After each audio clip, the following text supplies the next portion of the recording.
We make a choice every day to push harder, to dream bigger, to go beyond limits. We balance lectures and late nights, exams and extra training, setbacks and comebacks. Because this is more than a university.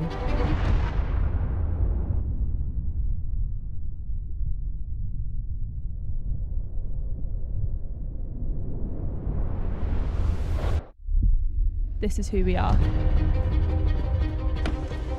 Fueled by ambition, United by belonging, Driven by belief. The roar of the crowd, The silence before the start. in the shadow of those before us. and the light of us to come. The feeling when everything you've worked for comes down to this moment. This is where sport and well-being unleash something greater. Where you grow into someone who can shape not just your world, but our world. The world. This is more than sport. more than university. Edinburgh. Be more.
Good morning everyone and welcome to the Edinburgh International Swim Meet 2026. We're here 3 days of action in Prospect and we start, well, traditionally with session 1.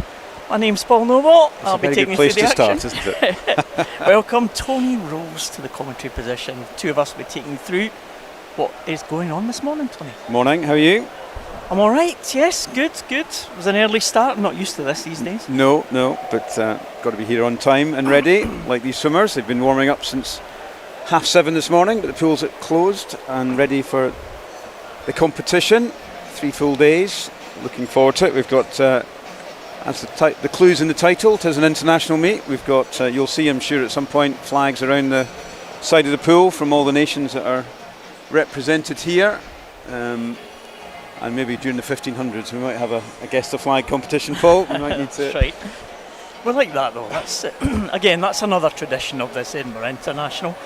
All across the pool, big representation from a number of nations, and there's what we're looking forward to. Start off with a 1500 freestyle, a couple of heats of the 1500s to get us underway. A nice gentle start for us in the commentary position. Indeed. Not quite for the swimmers in the pool. They'll be looking to. It's heat declared winners, of course. Two heats this morning and the fastest heat this evening. So, so it's the one and only chance the swimmers have got to swim that 1500. All the rest are heats to try and make their way into the top 8 times to be in that big final tonight for these events. So as you can see, a range of events here for the male and open and for the female swimmers as well, and some big names that we're looking forward to seeing later on, Tony. Some absolute stars here in Edinburgh. Indeed. We have, if you just want to run through it, we've got a lot of, I say, international swimmers. All the big guns from GB swimming are here. Your Duncan Scott, your Tom Deans, Matthew Richards, Jack McMillan, Evan Jones, Angharad Evans.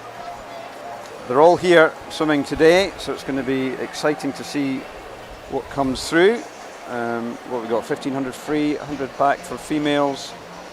So fastest in Lauren Cox and Katie Shanahan in that. Male 100 backstroke, Ollie Morgan, British record holder, Luke Greenbank, Cam Brooker, Jack Skerry. There's and Matt Ward at Triumvirate from Bath University Performance Centre.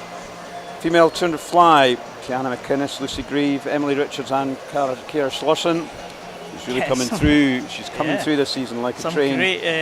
Great contest in prospect. So that's a cracker. Male 200 freestyle, our reigning Olympic gold medalist. Duncan Scott opting not to do that. He's doing 200 IM this morning, but we do have James Guy, we've got Matthew Richards, we've got Jack McMillan and some of the young pretenders, and Evan Jones and Tyler Melbourne Smith in that one. So lots to look forward to. 50 free for females. The youngster Theodora Taylor's fastest in for that. Yeah, just 17 years of age, so good prospect there. And again, fast 50 freestyle, 50 butterfly for men in prospect as well. It's going to be short and sharp, but it's going to be very fast indeed. 400 freestyle, Freya Colbert in there, and Emily Bloxage, another youngster who's been around for a couple of years now, and real distance specialist. She's gone over the 400 this morning, and at 200 breaststroke again. You youngster we're looking forward to. Philip Nowacki goes in that one, the swimmer from Jersey. World Junior Champion. Yeah, and of course Adam Peaty making a little bit of a comeback. Not this morning, it's a 200 breaststroke today. Yep. So we'll see Adam Peaty hopefully over the weekend in the 100 and in the 50 breaststroke. It's 100 breaststroke for the female swimmers as well. Theodora Taylor also in the one of the top positions for that, but Angharad Evans has been absolutely on fire, and Cara Hanlon goes as well. Yep. So and she qualified for the Commonwealth Games just recently in Hangarad, representing Scotland, and the other person who's done that for the Scottish team anyway in the male and open 200 IM, Duncan Scott. So he's waiting to the very last swim of the morning to see Duncan come into this session, and young Philip Nowacki in that one as well. So it's a really good set of swimmers this morning. There's five or six heats in each of these events. I think that's going to be enough to keep us going, Tony. I would think enough so. to talk about. I think so. And there's the line-up for that very first heat. As you can see, there are 6 swimmers in this one.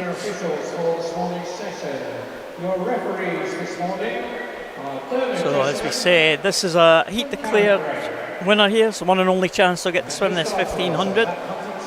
3 heats, but we'll swim the fastest heat tonight in the final session, so that's where the fastest qualifiers will be. And these swimmers in this first heat with the entry times, well, the fastest just over the 16-minute mark. I mean, I see somebody go under that barrier, that 16-minute barrier. Well, always nice, isn't it? They're peppering it, aren't they? So hopefully that will be the case. And as you join us for every race, you will see there the numbers on the lanes. Lane 1 at the bottom of your screen. Lane 8 will be at the top. And just whilst we're waiting, just in case you're wanting for this evening, we've got in the finals, there's Youth B and Super Finals in the 100s and the 50s and in the 200s, but so there's lots of finals opportunity for these swimmers to get into, other than this 1500, of course. As Paul said, it's a heat declared winner. In this one, in lane 2, we have Timothy Burrell from Beckenham. In lane 2, Tom Belt from Mount Kelly is in 3, Adam Macaulay-Wright from Team England is in 4, Edward Evans, Beckenham swimmer, in 5, William Shepherd, University of Stirling, in 6, and Aidan Anderson, University of Aberdeen Performance, is in lane 7. So 30 lengths to the pool. Yeah, we'll try and keep you up to date with the splits. Hopefully do our maths. Well, we'll try. Just like the swimmers just a minute ago, they were warming up, we're now warming up. This is our little yes, warm up here, so bear with us as we try and get our heads in gear for this one. And as you'd expect at this stage, still pretty tight. It's all in the pacing of the 1500. Lots of different ways of swimming this one. And fastest qualifier into the heats is in lane 4. It's done in a sequential across the lanes, 4, 5, 3, 6, etc. And pretty tight there. I'm just picking under the minute for William. He was third in this pool at the National Open Championships back in July last year, William. Stirling University swimmer. Also in the top 8 at the Scottish National Short Course.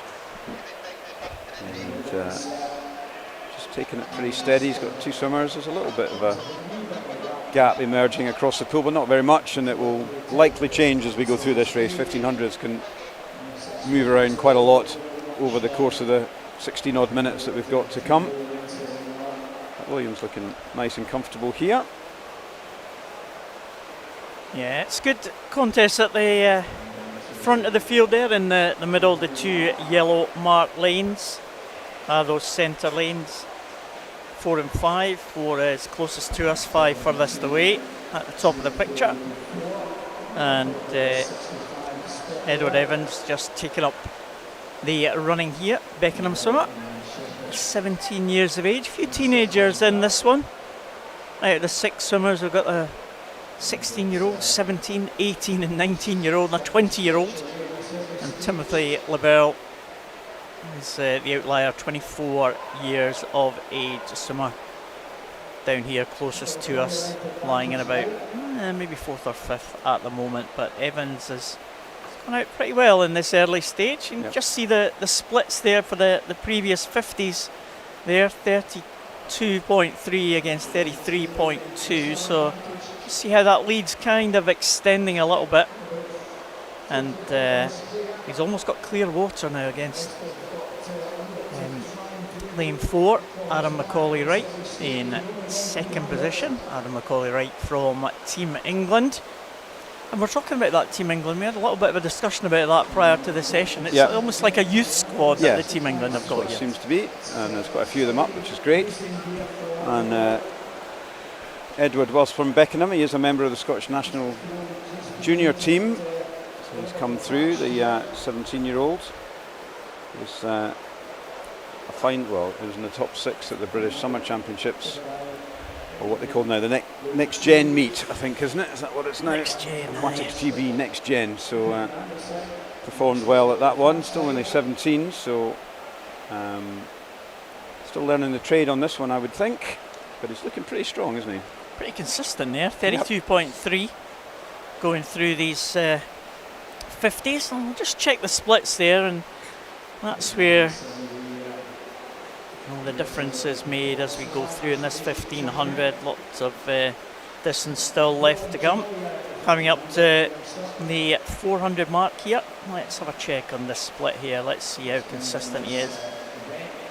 32.5. So yeah, he's within a tenth or so of that previous time. And Macaulay-Wright just dipping into the 32-second mark. So few of them just dipping into that, but already, Tony, it's getting a little bit spread out. It is, yeah. You can see there's a kind of 5 or 10 metres almost between each of the swimmers there, other than lanes 2 and 7 are reasonably across from each other, but yeah, very spread out even after 8 lengths of the 30. He's managed to stretch this field out. In terms of entry times, there were nearly 30 seconds between them, so I suppose that's not too surprising, but pretty early doors for that. And a lot of these swimmers will be at this meet sort of coming in 5 weeks before the trials, or the British Championships as they are, but they're effectively, at least for English and Scottish swimmers, the trials for the Commonwealth Games later in the year to be held here in Glasgow. I think the Welsh squad have definitely got a window for qualification. Not sure about places like Jersey and Northern Ireland. I suspect they will be the same, but the Scotland and England teams are all being selected on that one event.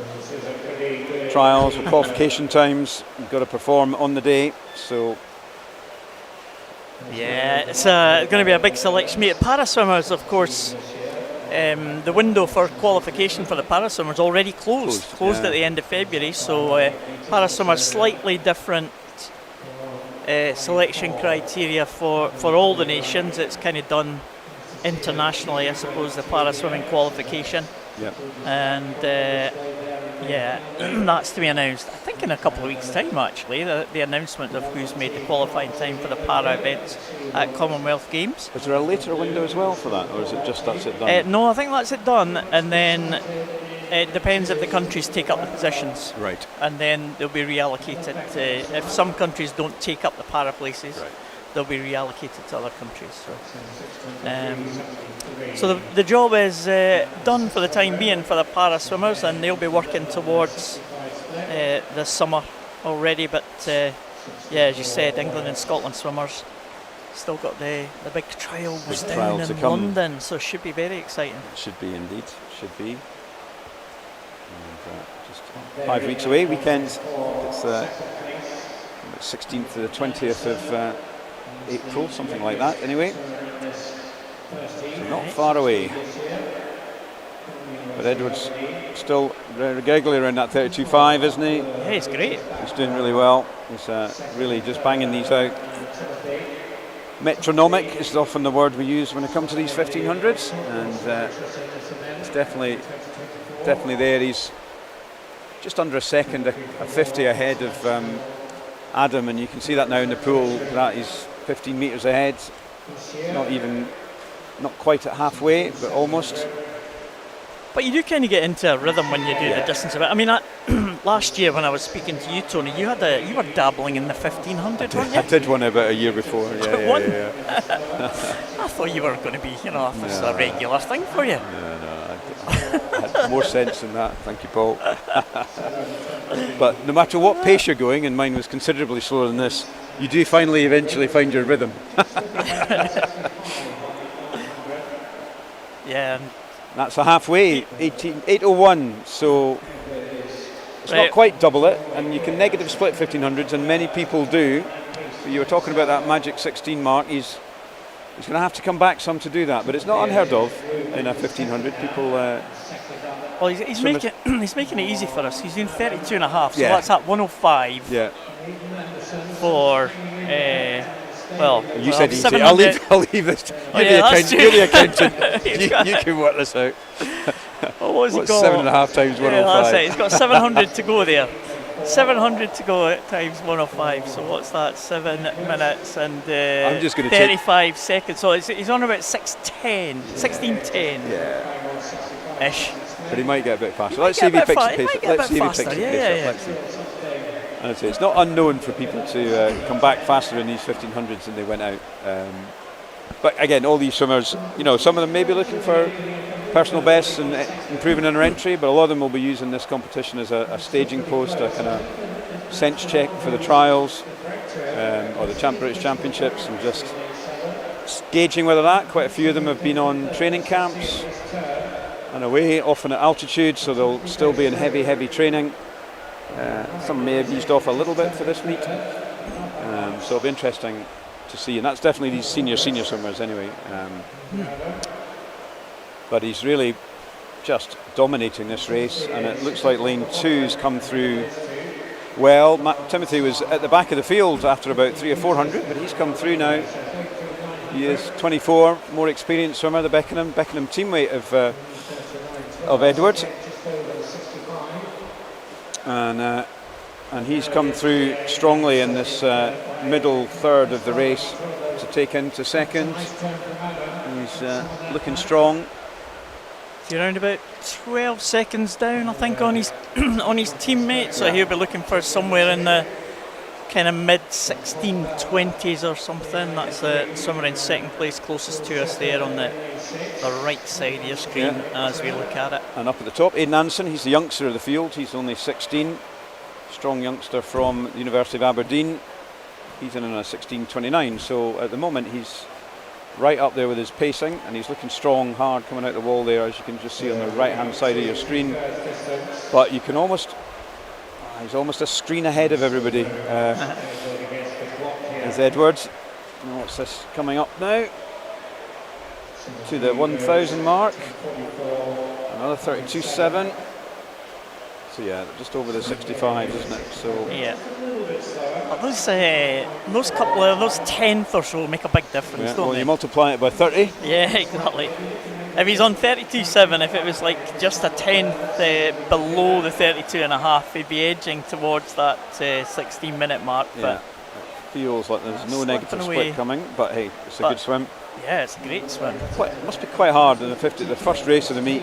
You've got to come in. I was actually chatting to one of the swimmers in the next heat before we started, and a lot of them are used to swimming this in the evening, and he had to prepare a lot earlier than he's used to. They do their bicarbs, they get up, they stretch, and for a 1500 they'll have been up at probably 5 o'clock this morning getting themselves geared up and ready. So it's not easy to come in at the very beginning of this meet and do this event.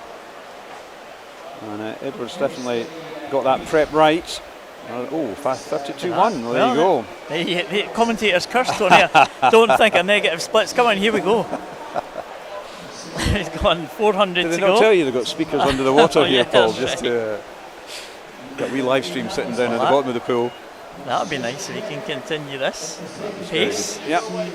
Edging towards that 16 minutes, if we can get on those low 32s. And of course, that was we moved into the last third of the race there, because that's 400 to go. That's 350 to go now. So some of the swimmers have those tactics, so maybe do it in thirds. Yeah, in thirds. So maybe that last 500, maybe that was the target. If you've got something left in the tank, 500 to go. Yep. And next fastest in the pool is Aidan Anderson. He's going well out there in lane number 7. I think he's, of all the swimmers in the pool, he's the one that's most likely to be challenging his entry time. I think 16:29. He was the slowest into this heat. And we'll just take a gap of how far behind Edward he is. But if he's within 20 seconds or so, then he might be in with a good entry. Yeah, he is. He's just under that 20 seconds. So hopefully he can improve on his entry. It's always quite satisfying if you're going to swim for 16 minutes to gradually nudge your time better and better. Aidan will be going for Scottish national age groups as well, which I think are the week before the trials. I think. In Aberdeen. Should really know that. So that'll be one on his target range as well. So leader is Evans. He's coming down towards his 1300 mark now. There's getting that head-to-head tussle there for second. Aidan Anderson and Timothy LaBelle in lane number 2, and over there in lane number 7.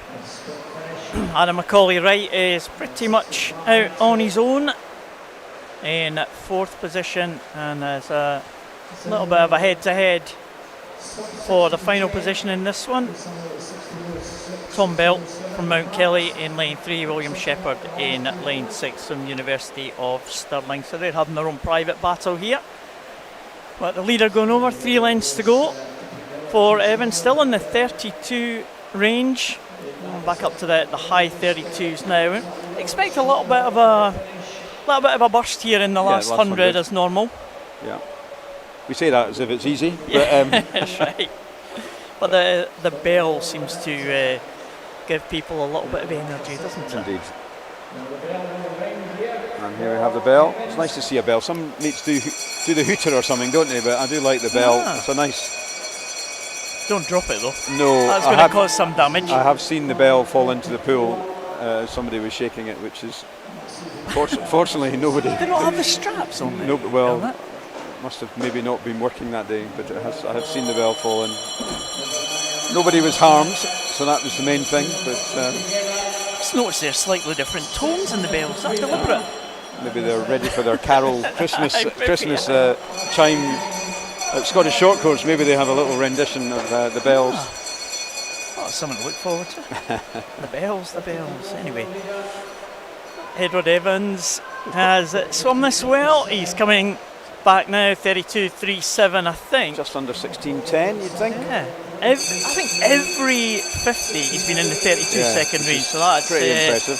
Very, very good indeed. Evans coming in to finish this very first heat of this 1500. Let's see if he can get under that 16:10 mark. He is just about going to do that. 16:08.62. Well done to Edward Evans. 30.91 for that final 50. Timothy Lebert, I think his teammate, is going to be in second position here, just holding off the challenge from Aidan Anderson, 16-year-old from University of Aberdeen performance. 16:28 for Lebert and 16:29.97. Oh goodness, his entry time 16:29.79. But a Beckenham 1-2. I'm not sure we'll be saying that very often through the next 3 days, but a Beckenham 1-2 it was there. And Aidan Anderson, strong swim there for him. Just as you say, outside his entry time, but I'm sure snags probably for him in that sort of 4th to 8th of April will be his next big target, so I'm pretty sure this will be a staging post to that one. And a nice swim there from him, the Aberdeen youngster. And there we go, 16:08.62. Very good swim from Edward Evans in the 32-second range for just about every 50s in the middle of that race. Faster entry times in the second heat. Oh, this is the last of the 1500s that we are going to have this morning. And yet, fastest heat, fastest qualifiers will take place in that final tonight. I say the final, but the final session, should say. So closest to us, Josh Denham from University of Stirling. Philip Guerrero from EK Azeta will go in lane 2. Matthew Warburton, University of Bath in 3. Arthur Logan from Edinburgh University goes in lane 4. James Borey, University of Aberdeen performance in 5. Aidan Turner from Newcastle in 6. Jack Booth-Rudd from Portsmouth North Sea in 7. And Reuben Thomas from Mount Kelly. I was going to say he was leading there, but he's not quite leading. He's 9/100ths behind the leader, who's Arthur Logan, in that centre lane. But a good start from the Mount Kelly swimmer, the 17-year-old Reuben Thomas. And we've got Philip Guerrero, I think one of the first of the international representatives. Slovakia. Right. He's Slovakian short course champion in this event. And near the back of the field at the moment, but I think we'll just have to wait and see. Long time to go. That's a 60.22, so slightly down on the previous heats. See whether Arthur can pick that up. Entry time for him was a 15:48.6. was second at the Scottish National Open and Short Course Championships in the last 12 months. Arthur, Edinburgh University swimmer in his final year at Edinburgh University, originally from Brighton. And, he's looking pretty good in here. In lane 4, going with him in 6 is Aidan Turner, the Newcastle youngster, 17 years old. Just missed out on a medal at the British Summer Championships. Aidan, agonisingly, in 4th.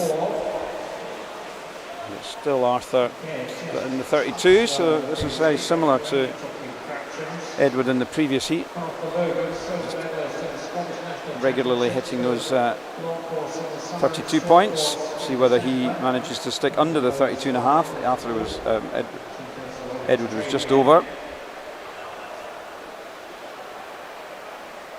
Yeah, looking pretty comfortable in these early stages. Quite a close contest. Sometimes it's good if we see a close contest in this 1500. Sometimes swimmers can push each other on. Yep.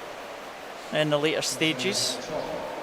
That previous heat got a little bit stretched out as we went through it. I'm sure it will happen again in this one, but it's a nice formation on the far side of the pool. Swimmers all in a very slight diagonal there as they come down to the 300 mark.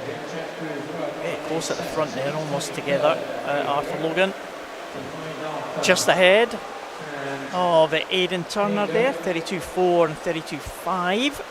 Jack Boothroyd from Portsmouth North Sea in 3rd place, and yeah, it's almost stroke for stroke there in front of the field there, Tony. Yeah, no, this heat should be a bit closer than the previous one. There are only 10 seconds on entry times across these 8 swimmers, so you might expect slightly less spread out field, but that will just depend. But they are really 1/100th, and Aidan is now just nudged ahead, both in the low 32, so this definitely has faster pacing than the previous heat, only marginally, but as you said, Paul, even 0.2 or 3 seconds per 50, you multiply that by 30 and you've got a good 10-second gap, so the small margins make a big difference on these longer events. Arthur's pushed back a little bit on Aidan, and he's now decided he doesn't like the fact that he wasn't leading, so 4:14. So they're still around about the same split as Edward in the previous heats, and it does look like Aidan and Arthur are pushing the other ones on. Still not out of it though, with Matthew Warburton and Aidan Turner, the Newcastle swimmer and the Bath University swimmer. They're still trying hard to stick with them, and Reuben Thomas, the 17-year-old from Mount Kelly, is desperately trying to hang on as well. But back to Aidan. He's now nudged ahead again. Arthur, over the 32s there. That was about half a second down on his previous splits for Arthur, so maybe Aidan's just taking the edge here. See whether this is a momentum shift or whether just a blip. Well, 1/3 stage now coming in. They're at the 500. Let's have a look at this one, see who is taking up the running here. It's Turner, said at Logan again, just a 1/10 of a second. The gap, so just extending that. And you see the captions going through there on your screen. You're getting the times of all the swimmers, but they only last, I think, for 10 seconds it is on the screen, Tony, if that's right. But that's why if you're 10 seconds away from the leader, you're not going to get the splits here. But everybody, with the exception of the 8th place swimmer, is within 10 seconds of the leader. So yeah, as you said, much closer race this time. 100th between them on that last 50, and the split wise anyway, so Arthur's really trying to hang on to Aidan here. This is an important part of the race. If Aidan can pull away, I think Arthur will find it pretty difficult to get that back, and he's trying hard to keep up with this. Arthur's definitely a longer distance swimming. I think 8 and 4 are probably more his favourite races rather than the 15. That's at the outer end of his of his range, but he's still very strong. He's not given up here, but Aidan's looking good, the youngster, and he's maybe now got a body length up on Arthur, and that could be difficult for Arthur to pull back on. Yeah, we'll just keep an eye on the splits here, but I would imagine that Aidan has, he's extended that lead there, 0.7 of a second, the difference there, and that's kind of doubled his advantage there on that 50 alone, so he's looking good at this stage. That was the first under 32 since the first 100, really, so he's really made a move at approaching the halfway mark. We're up to 700, it was 801 I think in the previous heat at the halfway mark. Let's see whether Aidan... But yeah, you can see now that's a good clear indication of the lead. It's nearly 5 metres between them.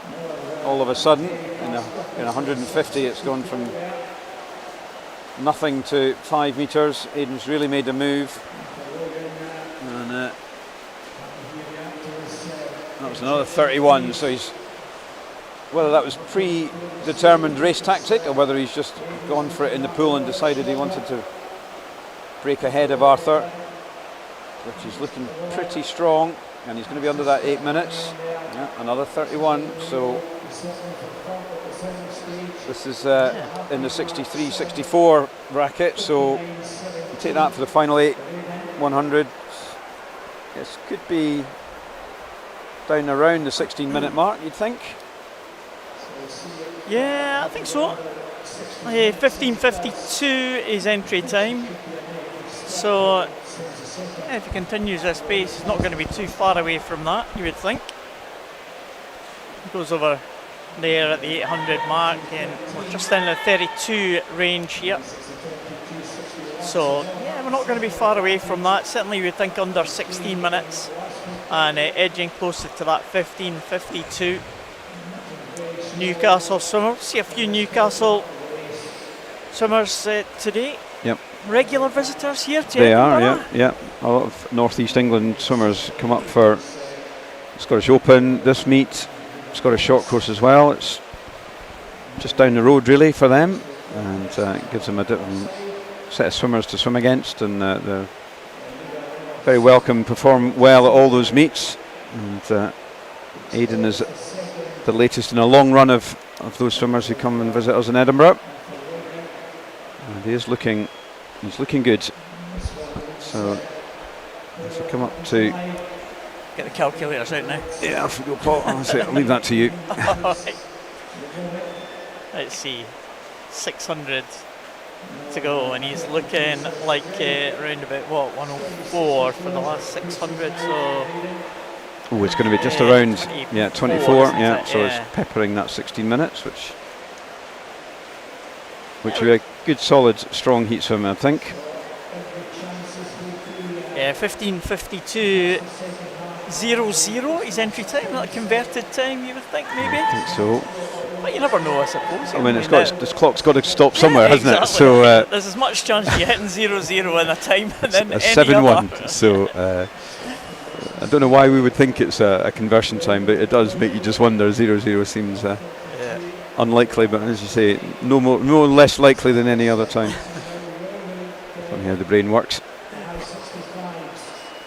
Oh, there you can see some of the flags. We were talking about them earlier on. Yeah. So you can have a little run at guess the flag as you go through. Alphabetical order.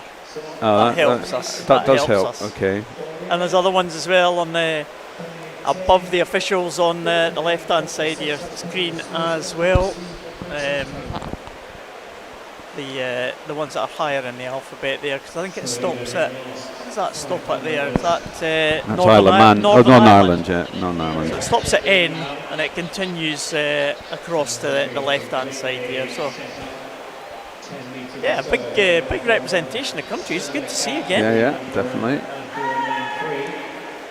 Not so many country teams though, is there, this time? The Canadians have got a good squad of youngsters as well, so we'll see a few of them this morning. Yeah, and but yeah, no, we often have teams from Denmark and Norway, Scandinavian countries. Sometimes the Dutch come over as well, but there's quite a string of these types of meets across Europe at this time of year, Luxembourg and Geneva and all over. So at least every year they just need to pick which ones they want to go for. And 32.2 for Aidan, so he's still in the 64s. Definitely got a big margin now over Arthur. It's nearly 10 metres, maybe just over 10 metres actually, and this race has strung out. We thought it might be a wee bit closer, but Aidan's really pulled the field apart, really. Still maintaining that high turnover as well, Tony, looking very good. So he has, you have a quick look at the boards then as he was going over. Yeah. 7 to go. I'm sure he'll be pleased to see that. Not as pleased as when he hears the bell, but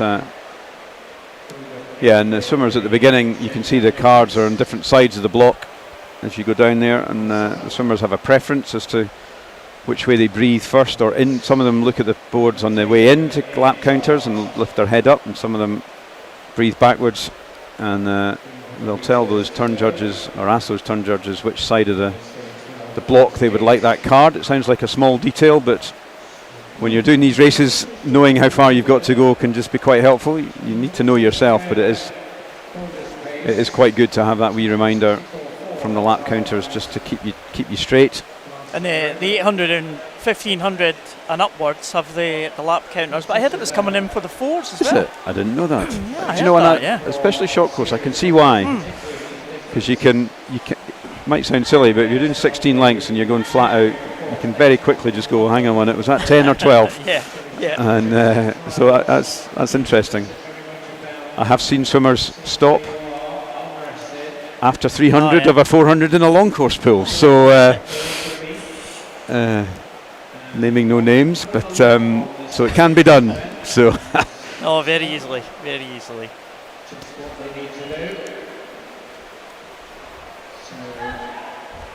So just come down to 1300, 200 to go, 32.32 for that one. He's been very consistent here, hasn't he? Had a couple in the 31s, which was, I don't know whether that was just a tactic to see whether he could burn ahead of Arthur, and then he's 2 or 3 31 points and he's back down to the 32.2s, 32.3s. So sometimes when you do that little bit of burst in the middle of a race, you can lose your pacing and it can then knock you off track, but that's not happened to Aidan here.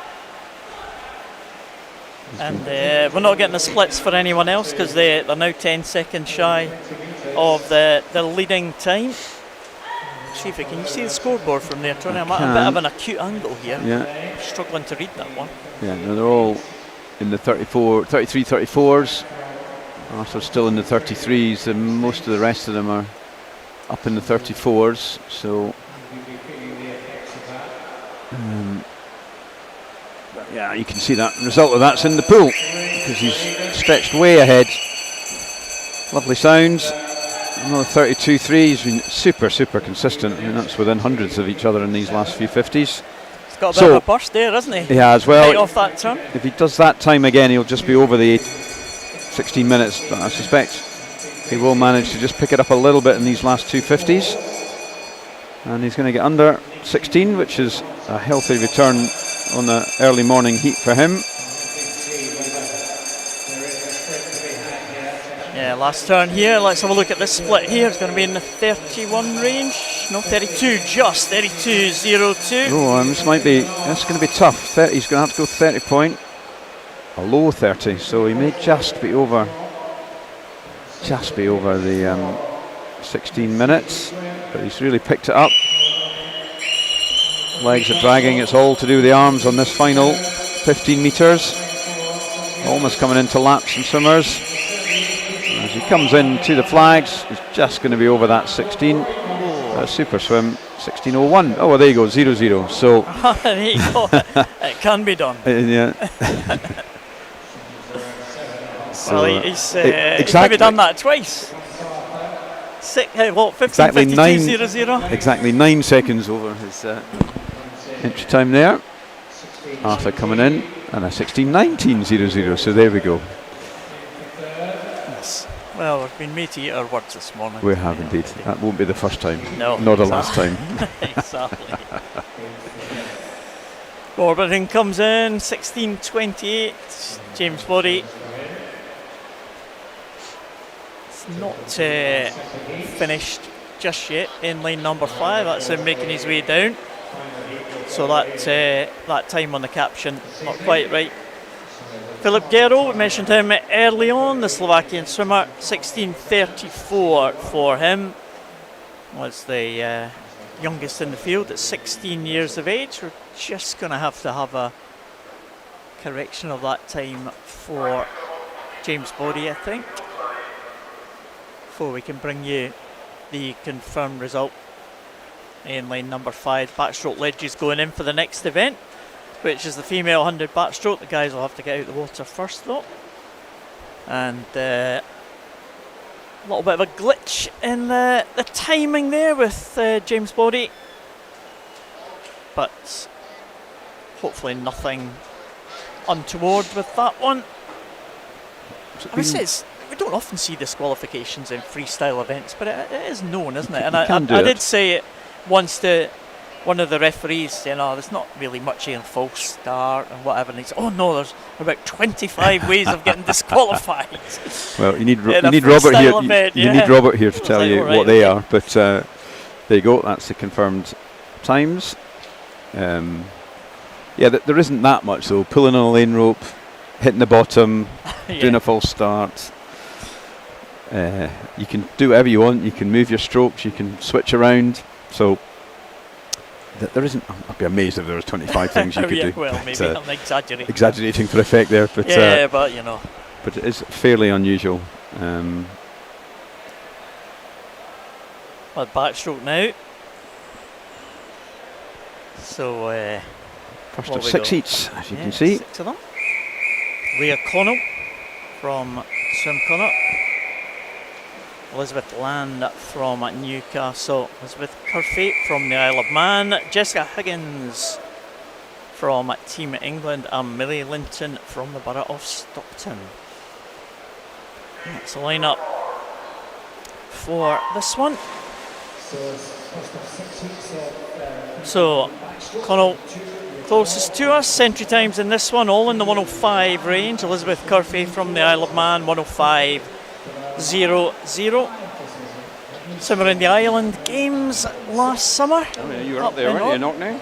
I was up in Orkney. It was a great week. It was tropical almost, wasn't it? It was tropical. It rained the day before the opening ceremony and didn't. It was beautiful sunshine until the day after the closing ceremony. So there you go. Wonderful week up there in Orkney. The Isle of Man team did very well, and of course, Isle of Man have their own team, the Commonwealth Games as well. So yep. Elizabeth Curfey will be trying to make her way into that Isle of Man team. And she is leading this heat at the moment. Entry time is 105 dead. And, she's looking pretty strong here. And she's coming up to the wall. She's going to take this one just over that 105, 106.4 from Elizabeth Land. Newcastle swimmer took the second there. And Jessica Huggins from the Team England squad took third. So 106.4 is the time to beat.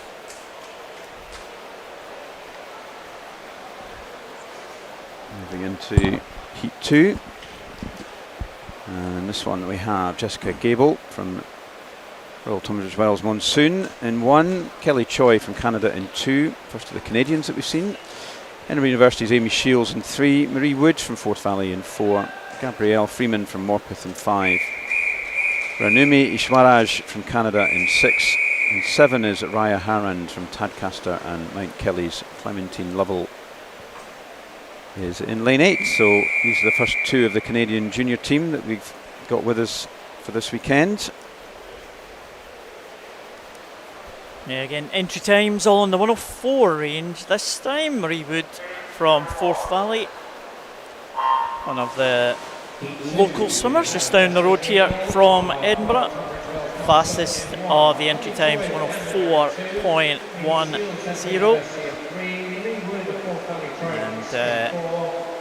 regular visitor to the Scottish competitions, Marie Wood, over the years. But a good start there, right up at the top from Marie Harron from Tadcaster. Off to a good start. Swimmers in the middle coming through though. Marie Wood in lane number 4, now challenging maybe for second. But Choi gets in second there, 31.58, so it's pretty tight there. Yeah, it is. And you say Ray Harrons is the Tadcaster swimmer. And 7 though. She is going strong on this one. It might be the Canadian though coming through, Tony, in lane number 2. So it's Choi, Kelly Choi, 16-year-old from Canada, might just have the edge here. The British Columbia age group champion, and 64.57. That was a really strong finish from her. Bang on her entry time, really, just under. That's time she did at those British Columbia Championships, so well done to her. And she won it by quite a way in the end there, a second ahead of Harron, and her Canadian teammate Swaraj is in third place. So a good start from the Canadians there. Very strong second 50. I mean, she must have been almost as fast on the second as she was on the first. So good swimming. That's your lineup for the third heat. Anna Farr from Loughborough Uni in 1. Newcastle's Evelyn Hallisey in 2. Abigail McNerney from Inverclyde in 3. Sierra Broadbelt from Mount Kelly in 4. Isabel Mather from Team England in 5. Millie Wells from Loughborough in 6. Jessica Hump, University of Bath in 7. And Beatrix Varley from Plymouth College in lane 8. So all here, all present and correct. Fastest in is Sierra Broadbelt. She's a Cayman Island swimmer based at Mount Kelly. Had a great island games. Sierra Broadbelt, one of the stars of the Cayman Island team. Remember they won one of the relays. Really? Big celebrations in the Cayman Islands squad there in Orkney winning that relay. I think it was a mixed relay actually, and Sierra was one of the swimmers in that one. So yeah, great team, the Cayman Islands. But it's Isabel Mather from Team England who's maybe just edging it, also going well in 7. Jessica Hum from Bath University. But it is Isabel, East England short post champion. And she's a good turn there though from Sierra Broadbelt, the Cayman Islands Mount Kelly swimmer. She's come back really strong on this second 50. Pretty tight with 7 and 8. Jessica Hum and Beatrice Varley as well. Who's going to get the touch here? Very, very close. It maybe is just Sierra. Just got the edge, I think, as they come up to the wall. All in the touch. She does just take it. 104.70. So slightly down on her entry, but a good competitive race there from her. Well, second was Isabel, and Beatrix coming out there in lane 8. 1/100 between second and third there. Look tight. And 0.2 between the three of them.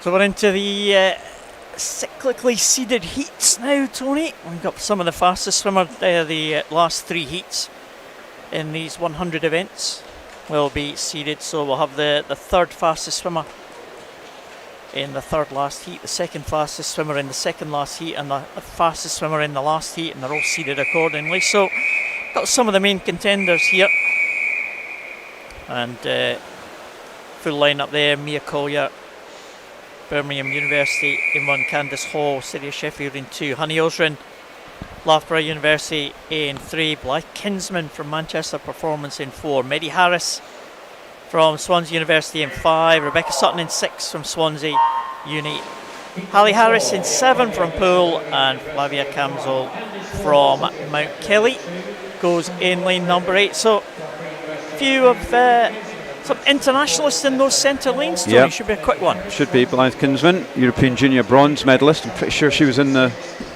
British junior team that got either the world or European mixed medley records. And she's gone out strong, under the minute as an entry time. And it is her 29.74, so she's got the edge over Maddie Harris, Swansea University swimmer. And Commonwealth Games bronze medalist, of course, Medley, coming back from a bit of a layoff from swimming, but she's looking strong in lane 5 in that green cap at Swansea University. Honey Osrin on Loughborough University on the other side. Yeah, normally 200 backstroke is the speciality of Honey Osrin, and showed her strength there in the closing stages to get up into second there.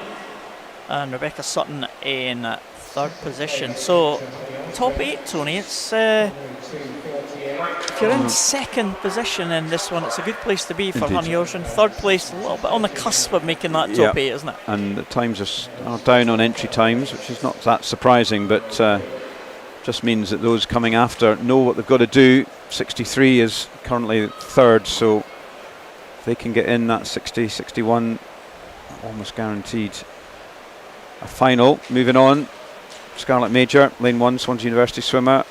Mary Ranvalli, Mount Kelly in 2. Sophie Weston from University of Bath in 3. Katie Shanahan, University of Stirling in 4.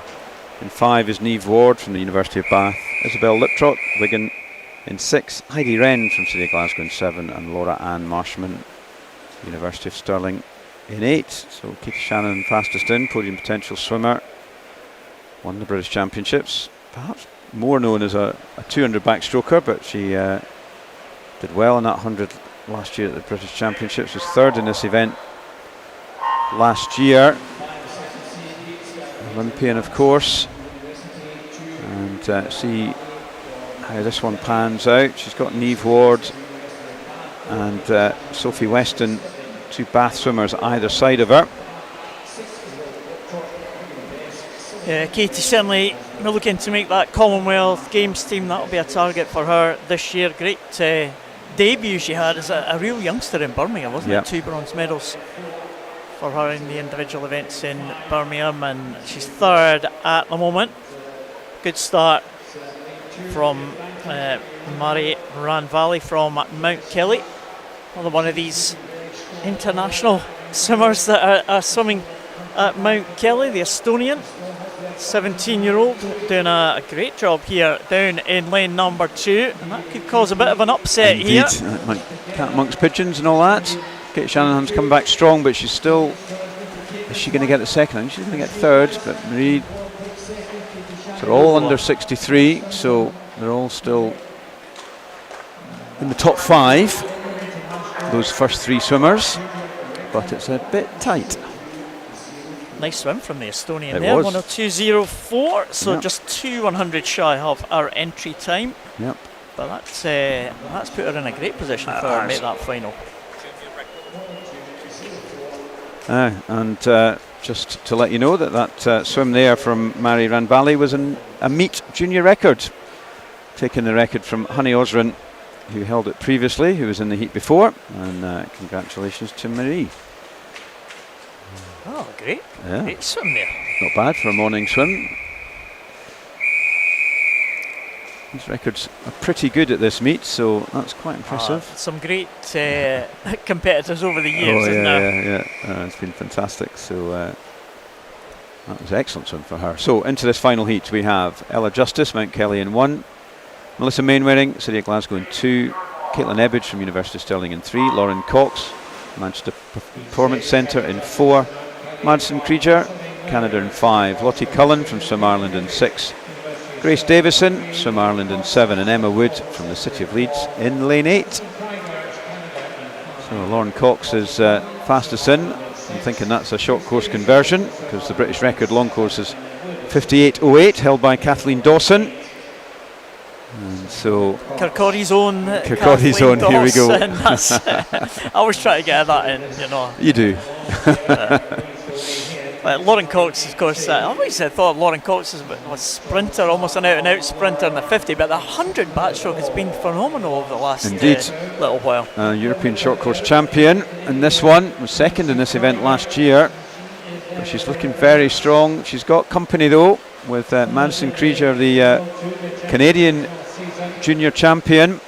3rd at the World Junior Championships was Madison, and she does just get edged out, 101.21.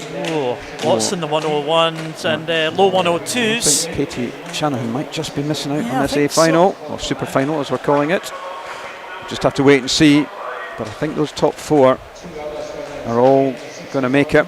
Let's just wait to see. That was a good race. That's going to build up to a good final. There we go.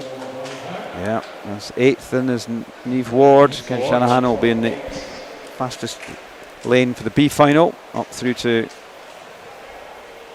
the Canadian. Of course, this afternoon still Kelly come, Choi. Tony, we should Sorry, say. we should say that indeed. And and there's a youth final here, so it's a super final, B final, and for the anyone. And then the youth final is reserved for those, I think, 18 and under, but we need to double check whether it's 17. So swimmers this afternoon can qualify, but they are, of course, slower entry times, so it may be unlikely that they'll force their way into that super final. But Not unknown. I think not unknown. Not super and B maybe not, but the youth final you'd expect that a number of them might be sneaking into those youth finals. So we might have our work cut out for us this afternoon, trying to work all that one through. I'll see how we go. Right, into the Male and Open 100 back now. 6 heats again. Edward Bell, Millfield in 1. Oliver Baskerville, Team England in 2. Jonathan Ireland from Team England in 3. Callum Peebles.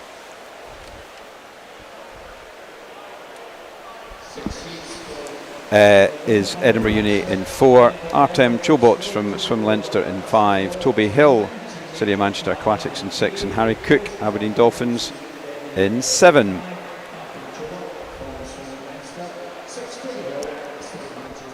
Yeah, we've got no swimmer in lane 8 this time, as you said, Tony, and let's see who's going to take this one. Harry Cook right at the top there. And just to say that poor Marie Ranvalley held that championship record, junior record, for about 1 minute and 20 seconds because Madison Krieger, the Canadian swimmer, took it with a 61.4 or something in the heat after. So sorry about that, Mary. Well, she'll be on the record books. She will, briefly. Good start here. So It was Chobot just with that finish there. Swim Leinster swimmer over the long time leader Harry Cook, who also did a good time there, 58.33 and 58.49 for the top 2, just shy of the entry times. Those entry times there, 57.6 down to 58.1, so just a little bit off the entry times are there, but not by much at all. There's a lineup for the next one. Charlie Phipps, Millfield in 1. Sam Adams from Hackney goes in 2. Jake France from University of Stirling in 3. Joe Box, Team England in lane number 4. The Canadian Gavin Shinkleshock in lane number 5. Ethan Soppet-Moss from Loughborough University in 6. Henry Taylor, Team England in 7. And Jack Simpson, University of Stirling in lane number 8. 57.00 to 57.4 the entry time, so might be a close contest this one. yep, not a lot between them. And see what kind of start they get here.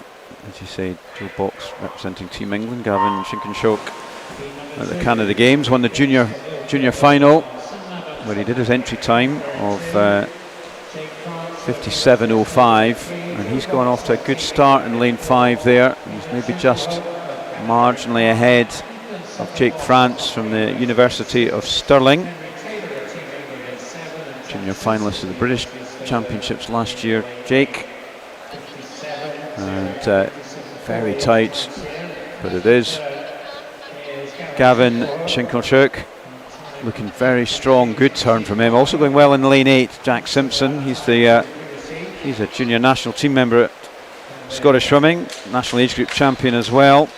Was in the junior final last year, and he's gone really well out there at University of Stirling swimmer Jack, ex of City of Glasgow and Scotia eventually before that, but nice there from Gavin.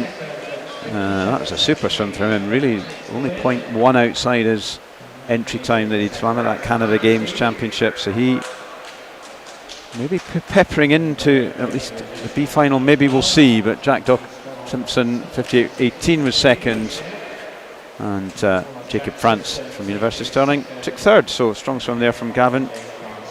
So I think Gavin will at least qualify for that youth final, so you've got to think he'll be getting another swim later on, but we'll see whether he can get into the... Canadians have started well, haven't they? They have, yep. I think they arrived earlier in the week. Pretty sure there was a Canadian team came for the Scottish short course as well, I remember rightly, so they're becoming regular visitors here to the Royal Commonwealth pool. We're escaping all the snow in Canada. I saw pictures of the snow mountains in Toronto the other day. Yeah, no, on it's the news. still that time of year. It's been pretty bad on the east coast of North America in the last month or two. So moving into Heat 3, Isaac Thompson, Mount Kelly in 1, Brandon Biss from Swim Ulster in 2, Harrison Homans, Loughborough University in 3, Harry Robinson, another Isle of Man swimmer in 4, Lewis Maxwell, Derwentsside and Gateshead in 5, Andrew Brodie, Edinburgh Uni in 6, Logan van der Meulen from Phoenix in 7, and Jacob Brown, the Loughborough University swimmer, in lane 8. So a couple of, I've got a US swimmer here, Harry Homans, the Loughborough University swimmer, but it's Logan van der Meulen, Phoenix Club in Stirling. Logan's a Scottish Junior National Team member, and he's had a really strong start out there in lane 7, looking good, the 19-year-old. He's got the edge here and came in on a 56.8, and this is looking strong, going well in 3 as well as Harrison Homans, a Loughborough University swimmer from the States. 58.22 for Logan. Slightly down on his entry, but he looks strong there. Harrison Homans took second, and there you see, second equal with Brandon Biss, the Swim Ulster swimmer. So they have a tie. That might be important later on. I think these guys are probably. I think they're probably just outside finals territory, but we'll wait to see. We do like a swim off. We do like a swim off. Do agree. So next heat, we're into the seeded heats again. Jack Skerry, the fastest entry time, 51.90 for Jack, his entry time. Full lineup: Lucas Brown, closest to us from University of Stirling, Archie Evans, University of Bath in 2, Finn Brookhoven, Loughborough University, he's going into the water there in 3. Fastest entry time, Jack Skerry from Bath Performance Centre. Mantas Kauspėdas, the Lithuanian from Mount Kelly, goes in lane number 5. Jamie Ferguson and Fergus Thompson go in 6 and 7, both University of Aberdeen Performance teammates. And Joe Jennings from Team England, that Team England squad, going in the outside lane in lane 8. So two of the fastest entry times in the centre, Jack Skerry and Mantas Kauspėdas. And Jack Skerry looking very good indeed. Bath Performance 51.90 his entry time. Again, top 8 will make that super final. And as we saw in that previous event, the women's 100 backstroke, there was a few swimmers from the later heats made it, and some of the early heats missed out. So Jack Skerry looking like he's going to make sure of that place in this top 8. Looking very, very good indeed. He won the Bucks Championships just recently, beating Cam Brooker and Matthew Ward into that, and he's had a very strong heat swim here, 54.64. So that's pretty steady, but I think he knows what he needs to do to get into that final. Jamie Ferguson came through well, the University of Aberdeen performance swimmer, and he may put himself in contention for one of those finals. And you say the Lithuanian champion Mantas Kauspėdas took third, so 56.7 that's the time we're looking for in terms of these next 2 heats. They know what they have to do, and it's all within pretty much all of their gifts actually. All of these 16 swimmers can get into that 56 margin, so let's see where they get to. And in this one, Oliver Davis-Tootle from Team England in 1, Jack Knight, City of Cardiff in 2, Zachary Dale at Team England in 3, Cam Brooker, Bath Performance Centre in 4, teammate Matthew Ward in 5, Scott Gibson from Edinburgh Uni in lane 6, and in 7, Jamie Gray, University of Bath, in 8. Xander Tovey, Millfield. So Scottish record holder Matthew Ward in lane 5 here. Cam Brooker has really come through strong and is really peppering it, the GB record. And let's see what these two can do. Excellent starts from both of them. Teammates at that Bath Performance Centre along with Jack Skerry, so I'm not sure what's in the water in Bath, but it certainly does these backstrokers no harm at all. And these two have already stretched away Scott Gibson. So very recently, Matthew Ward took his Scottish record, I think, 26-26. So that's almost identical to the previous heat, and the two Bath swimmers are dominating this one. Matthew Ward going strong here, and I think he's maybe going to edge this one out over his teammates. Bragging rights after the heats, and he's looking strong, Matthew, as he comes in to the wall. And it's going to be a 54.22, so that is faster than his teammate Jack Skerry from the previous heat. Cam Brooker 55.07, and quite a gap out to the 57s to the next swimmer, which is Zachary Dale. So he'll have to wait, I think, only 100th ahead of yeah, it might be important, that one, though. Jack Knight. It will maybe be. So let's see, final heat. Yeah, Zach Speakman going in lane number 1. Toby Nakamura Drew. Plymouth College goes into Zach Speakman, University of Stirling. Dean Fern, his teammate, in lane 3 from University of Stirling. He goes 18-year-old. Oliver Morgan, well, British record holder, meet record holder here in Edinburgh. He goes from Birmingham University in lane number 4. Luke Greenbank, Loughborough Performance in 5. Rio Dedo from Mount Kelly. He goes in lane number 6. Connor Cherrington from Edinburgh University in 7. And Benjamin Hatfield from Loughborough University up there in lane number 8. Oliver Morgan, well, he has rewritten the record books in recent years. Ollie Morgan, he's been a regular in that GB team.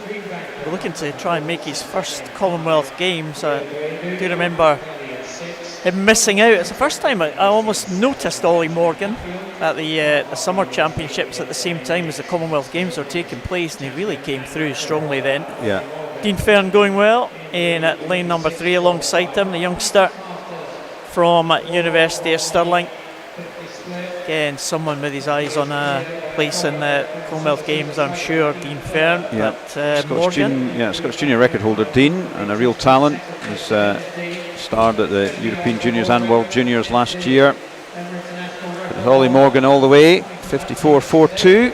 So, raft of people on the 54s, Tony. Yeah.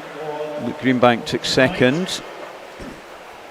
50 came through very strong in that final 50. Really shot past Dean Fern. Greenbank second, Dean Fern third. So I think those top 3 are pretty much guaranteed.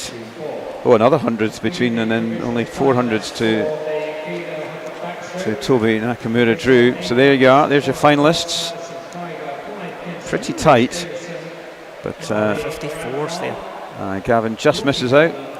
Shinko-Shook from that very early heat, but he gets himself into the B final, and then we'll have to wait and see in terms of juniors, etc. But we'll confirm that as we go through. And there's the will the juniors take place in the junior final in preference to the B final? No, I think whatever age you are, you go into the Super and B final, and then this junior final gets filled up with youth swimmers. Oh, right, the ones that are left. So even if you're, Dean okay. Fern would get himself into,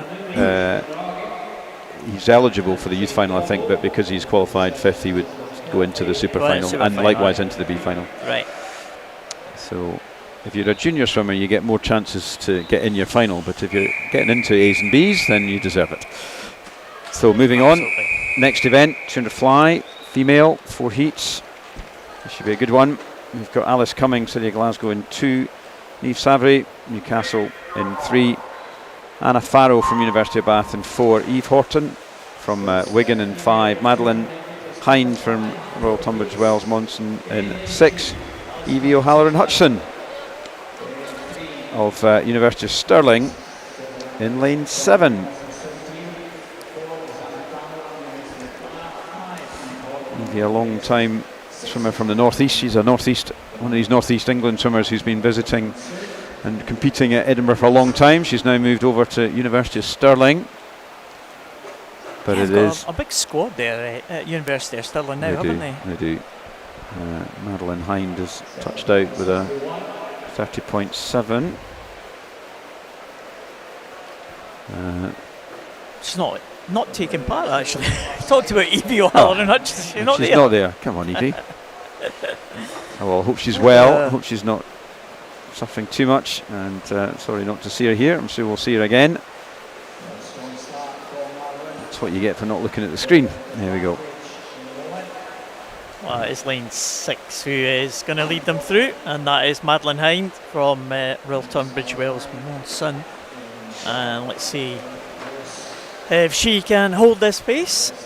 Again, the entry times for all swimmers: 2:20, 2:20.6 down to 2:22.4. So pretty close. It's too far apart here in the pools. They come up to this final turn now. Hind under a little bit of pressure from Eve Horton from Wigan Best, just beginning to come through now in lane number 5.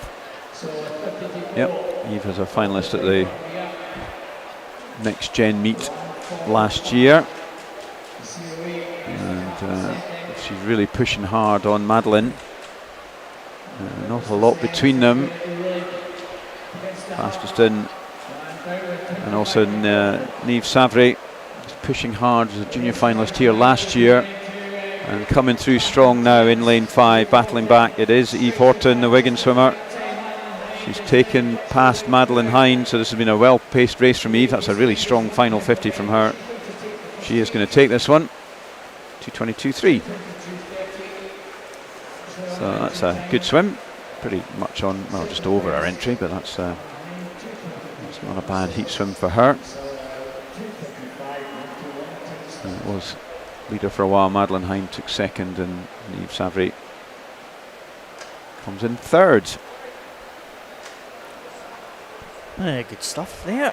Nice finish from Eve Horton from Wigan Best. There's the lineup for Heat 2. We're straight into these seeded heats, so we'll see one of the favourites for the title here in Edinburgh, Ciara Slauson, going in lane number 4. Full lineup: Lucy Turner and Frauke Ludwig, Netherlands swimmer, goes in lane number 2, both from Loughborough University, lanes 1 and 2.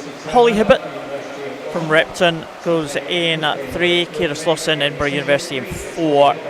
Seren Talentire from Morpeth in 5. Faye Rogers, world record holder, para swimmer, swimming now for Edinburgh University. She goes in lane number 6. Alicia Lowe from Team England in 7, and Millie Threlfall from City of Leeds in lane number 8. So Ciara Slauson, as you said earlier on, Tony, been in great form, and I'll expect her to reach that final. Keep an eye on Faye Rogers as well in lane 6, a para swimmer, swimming in the S10 class. She is a world record holder in this one, so just keep a little bit of an eye on that at the time for Faye, because she has been been on fire as times, well. Yeah, she had great bucks recently as well, but Ciara has definitely been on fire for the last 6-12 months. She's really pulled through. She's there's a triumvirate now of Kiana McInnes, Lucy Grieve and Ciara Slauson in that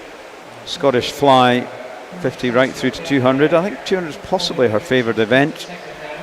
She's just back from a training camp in Andorra just earlier in the week. A lot of these swimmers have been away on training camps. I think the GB performance squad have been over in the States, flew back in straight to Edinburgh in the middle of this week. And it is Ciara, 1:36.34. It's at a 34.50 there. So 32 34s or 33 points, so she's looking good, and she's really pulled away from the rest of the field on this one. She'll maybe just be setting a marker down for the ones to come. Emily Richards, previous world junior champion. Kiana McInnes and Lucy Grieve to come in the heat after. But there's Ciara Slauson, Edinburgh University swimmer, and this is a pretty solid heat swim from her, 2:10.4. Yeah, so very good. that puts down a marker for the rest to follow. Holly comes in second, 2:16.43. And it was Seren Talentire, the Welsh Morpeth-based swimmer, who comes in third in a 2:17. But Ciara Slauson laying down a marker there for these quality swimmers yet to come. Faye Rogers there, 2:19.86 for the para swimmer, just a couple of seconds shy on her own world record time for that 200 fly in the S10 class. So 2:17 her world record, so not too far away as well for Faye. And she'll be just waiting to see whether she can eke into that B final. I'm not sure the A is a possibility, but she'll be looking to see, and we'll keep up on that one. Be good to see if she can. Well, a good swim from Ciara, looking Yeah. very comfortable, Yeah, wasn't she it? does. Powerhouse on that fly, especially in that 200, but she's not going to get her own way, I suspect, as we move into the third heat of this 4 heats. Maxine Clark, Canada in 1, Jessica Huggins from Team England in 2, Catherine Roberts from Swansea University in 3, Emily Richards, Manchester Performance in 4, Edith Price from Mount Kelly in 5, Amelie Smith, Royal Tunbridge Wells Monson in 6, Poppy Babbitt, Birmingham Uni in 7, and Ilana Nightingale Ellis, Monsoons in lane 8. Bit of a glitch there with the start device. It just sort of bit of feedback there, feedback on it. So a couple of swimmers just stuttered into the pool, but no problem with that. Might disrupt them a wee bit, but that was way beyond their control, so there'll be no disqualifications or such. Hopefully the starting mechanism will behave itself going forward, but Emily Richards, the clear fastest into this one.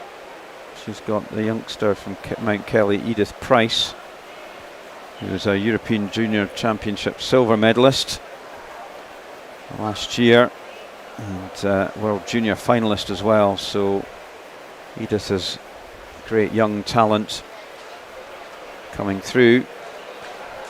Just waiting for lane 7, Poppy, to get herself sorted. Back in now, I think. So Birmingham University swimmer. So we have a full complement back in now. And I suspect Edith's going to push Emily in this one.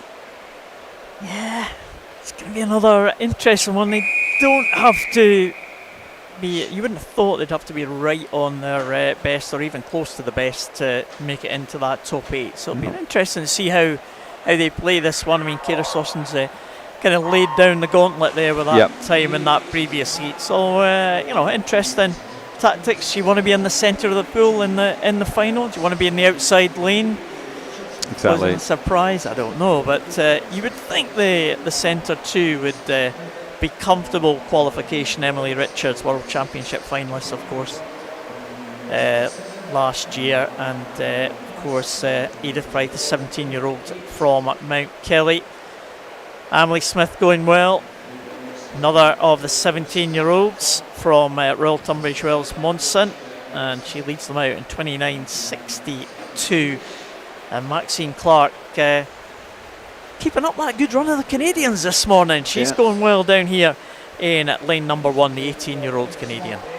Yeah, no, they've not had a bad swim yet so far from what we've seen, and so we'll keep an eye on her.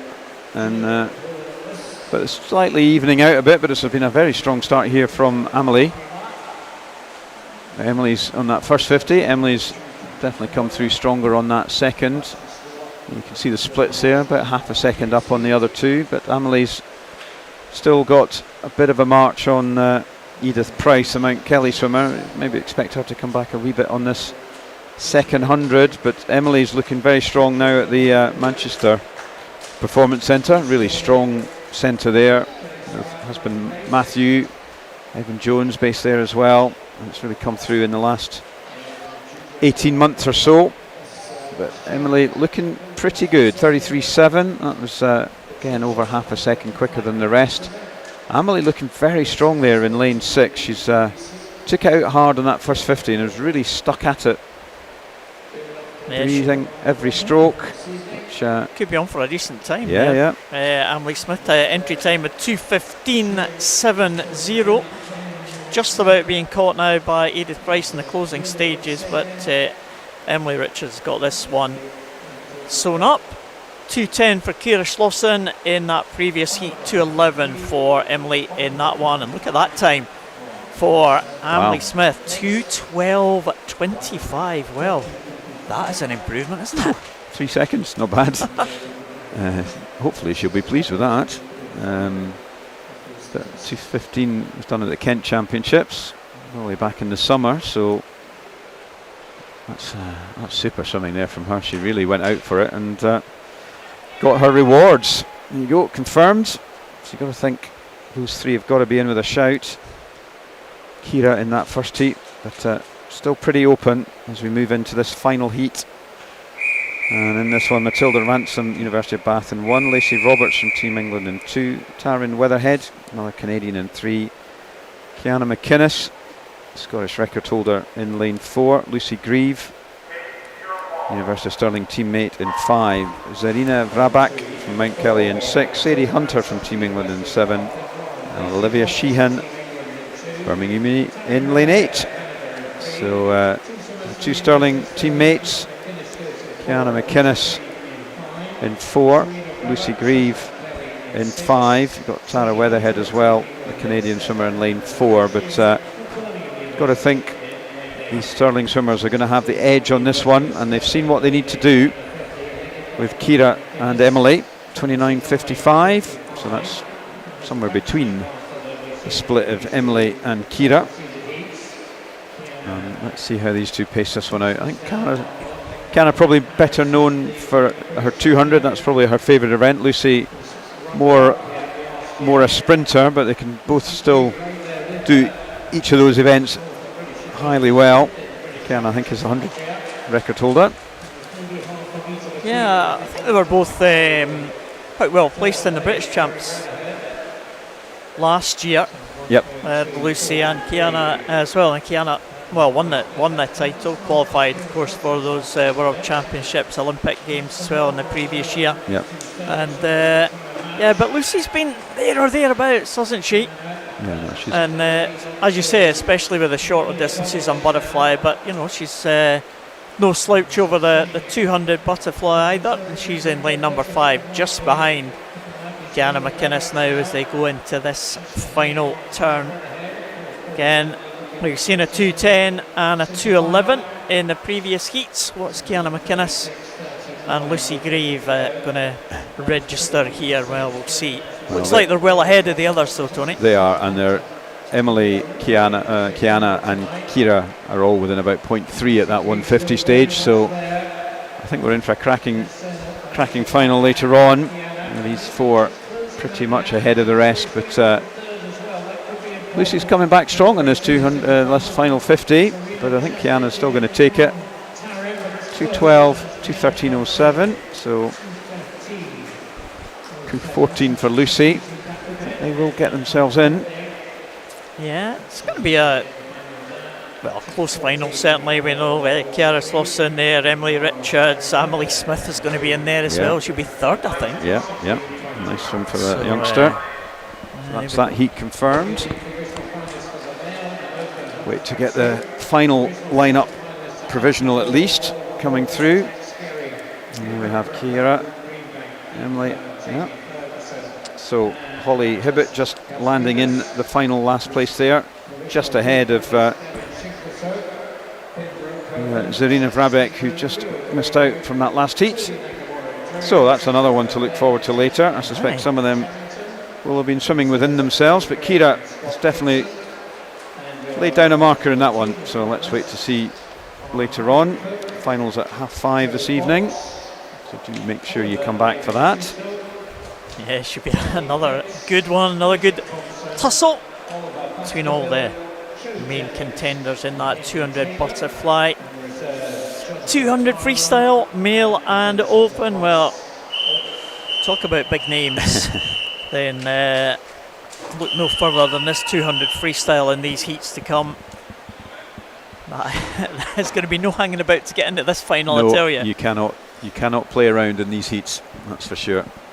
Even without Duncan, that is a stacked lineup. But in this first heat of 5, Brian Dinev from Chelsea and Westminster, Cameron Rapson, University of Stirling in 2, Monty Smith from Wickham District in 3, Daniel Ransom from City of Leeds in 4, Harley James from Loughborough University in 5, Evan Davidson, Edinburgh University swimmer in 6, Samuel Pyfinch, Birmingham Uni in 7, and Oliver Murray from Millfield in lane 8. Well, tight there in the early stages. It was Harley James, Loughborough University, just getting the edge there, but nothing, of course, to choose between anyone. 151.7 down to 152.7, so a second separating the field.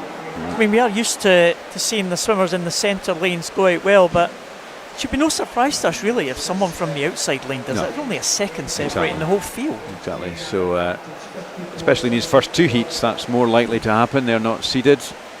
And still, though, almost the perfect arrow, you could say. There you go. But Evan Davison coming through strong in lane 6. He was a junior finalist second last year in this, and finalist at British Champs last year as well. He's a junior national team member. Just moved from Perth Strathallan to the Edinburgh Uni setup this year, and just edged out by a 10th from Monty Smith, the Wickham swimmer, 17-year-olds, third at the Next Gen meet last year. And it's Monty in 3 and Evan in 6, and you just don't know, this could be important. Lane 2 coming as well. Yeah, so this is going to be a tight finish here. I think it's going to be Monty who takes this one, followed hard by Cameron. 153.61. Slightly down on his entry. He has got the safety net of a youth final, Monty, so you've got to think he's got a good chance for that. Cameron Rapson second, and Daniel Ransom took third. And to heat 2. Luke Hornsey, Loughborough Uni in 1, Harry Wynne-Jones from Loughborough in 2, Samuel Sutcliffe, Ramsbottom in 3, Max Adams, Wickham in 4, Arvin Chahal from University of Stirling in 5, Andreas Vasias from Greece in 6, Jacob Goodman from Atlantis in 7, and Ben Oof from Team England in 8. Luke Hornsey in 1, due to go in the 1500 a little bit later on, Tony. Yeah, so be glad he wasn't in the heat this morning from the 1500. I'm sure that was all worked through. Clearly a longer, more known as a longer distance 1500 for Luke, but he's pretty good at 200 as well, but a very fast start from Andreas Vasias, the Greek swimmer in lane 6. He has gone out like a train, and he's already a body length up. So let's see whether if he can hold this on, then he's seen him before at these Edinburgh International, haven't we, Andrew? He's now 32, but he's shown the rest of the field a clean pair of heels on this one, and I'm thinking his entry time was possibly slightly old, and he's been training a bit harder since. So look at that, 52.09. That's pretty fast. Luke Hornsey is in second, the distance specialist, so any speed in the early stages here might be strong in the second half of this 200, but coming through as well in lane number 5 is Arvin Chahal as well, University of Stirling. But Vasios, look at the power of the Greek swimmer at the front of the field here, the 32-year-old you said, Tony, and he's shaking it up here win this one, by a mile, and he's going to be right pushing himself up there for the super final, I think, and he's going to have to make some of these guys in the circle seeded heats think about how they're going to run their race now. Luke Hornsey, this second place could be important if he's looking to get into a B final, but here is Andreas. This is a super heat swim, my goodness, under 149.03. Well. That is going to make things interesting, I suspect. Let's see how Luke got on. He got second in a 150.79, so that's under his entry time, so he should be pleased with that. Nice little warm-up for his 1500 later on. And there we have Max Adams in third. So Andreas living the old dream there.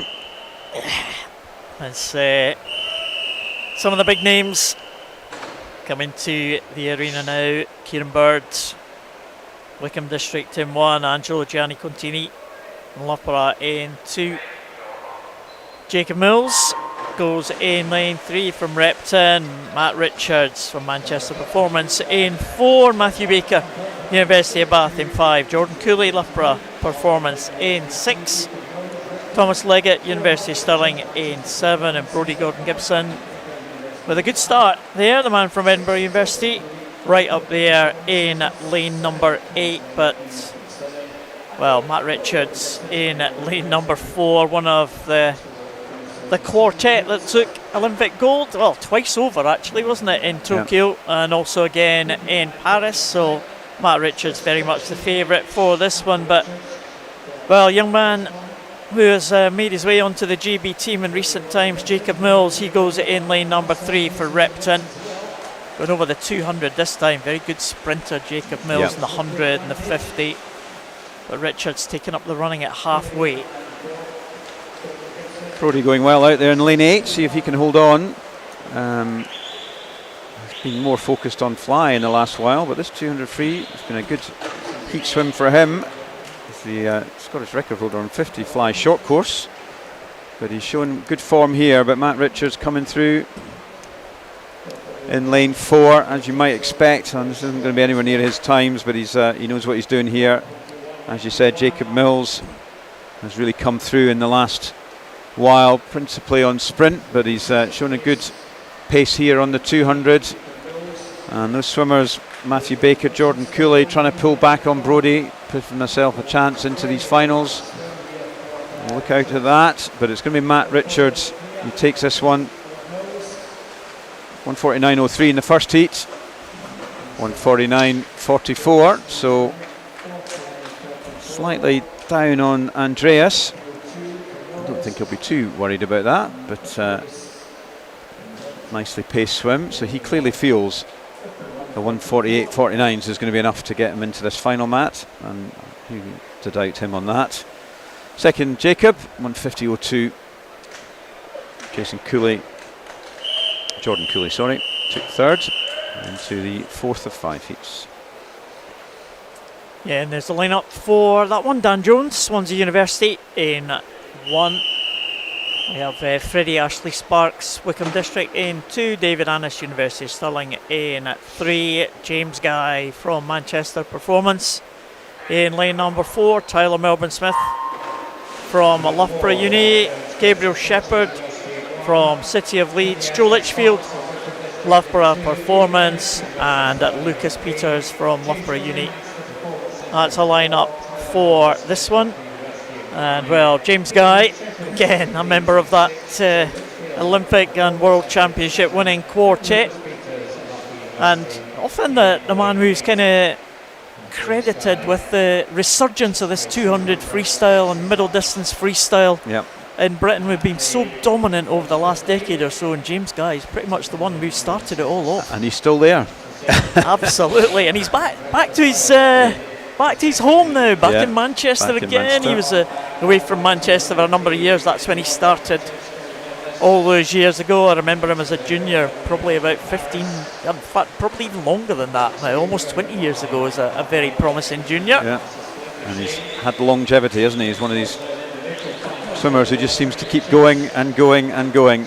And he's looking very strong here. Dan Jones going well, the Welsh swimmer in lane number 1. He's coming back at Swansea Uni and maybe tying up a little bit, and the others are coming through. We've got Tyler Melbourne Smith in 5, who's just edged into second, 120.41, so he's That's definitely up now on the previous heats here from James. He's decided not to make any risks. Coming through in 5, Tyler. Also Fredley Ashley Spark, the Wickham swimmer, in 2, is trying to make inroads to try and push his way up the rankings to get into that super final if he can. But no doubt about it, it's going to be James Guy, 1:49.17, so still not as fast as Andreas. Tyler Melbourne Smith dips under that 150 as well, with Ashley Sparks edging into 3rd. So this is going to be pretty tight. James Guy just easing back there, making sure he got the touch at the wall there. So it should be, yeah, it should be safely into the final, you would think, with that one. But one more heat to come. Can anyone cause an upset here? It's a strong field in this last one. Stefan Kravic back in the water again. He goes in 1. Tom Dean, the Olympic champion from Tokyo, in lane number 2. Jacob Whittle for Repton in 3. Jack McMillan, member of that quartet, we won gold in the relay at the World Champs last year. He goes in lane number 4. Evan Jones, Manchester Performance, in 5. Max Litchfield, Loughborough Performance, in 6. Liam Kim, another one of the young Canadians, off to a good start in 7. And Josh Williams, Swansea University, in lane number 8. Tom Dean, off to a good start. Tony, now University of Stirling, Tom Dean. Yeah, that's right. And looking strong here. Just coming back into form by the looks of things. This is a pretty stacked heat, isn't it? You know, you got Tom Dean in lane 2. I mean, that just kind of shows you what you got. Jacob Whittle, Jack McMillan, Evan Jones, and Max Litchfield, all in these centre lanes, and not all of them are going to make this final unless they can guarantee a 48 or a 48 will guarantee them all. 52.35. And Tom is just behind his long-time British teammate James Guy from that previous heat, and Evan and Max and Jack have got to push hard because they've got to go at 1:49 to get in this final, and you've got to think that they know that, and they're going to have to push it hard. Tom's taken them out well, 1:20.73, so slightly slower than James on that previous one, but up on Matthew Richards in the previous heat before James, and this is going to be really tight. One of these I think might be missing out on this super final. Tom's tied up a wee bit, the others are coming back at him, and it's now Jack McMillan showing his class here, 1:48.66.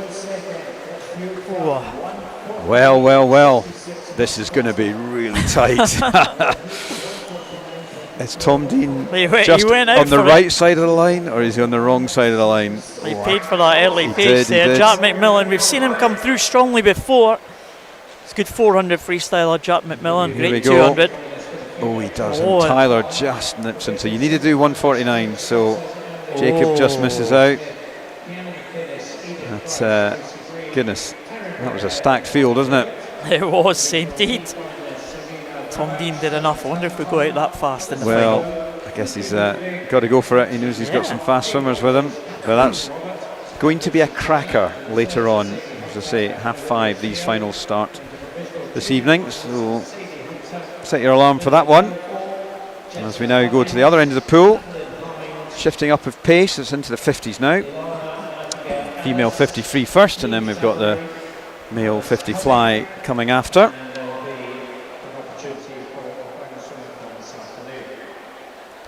Yeah, so 1/9 of the pool, 50 freestyle. Entry times here, well, only 0.2 of a second, 0.24 of a second, separating absolutely everybody.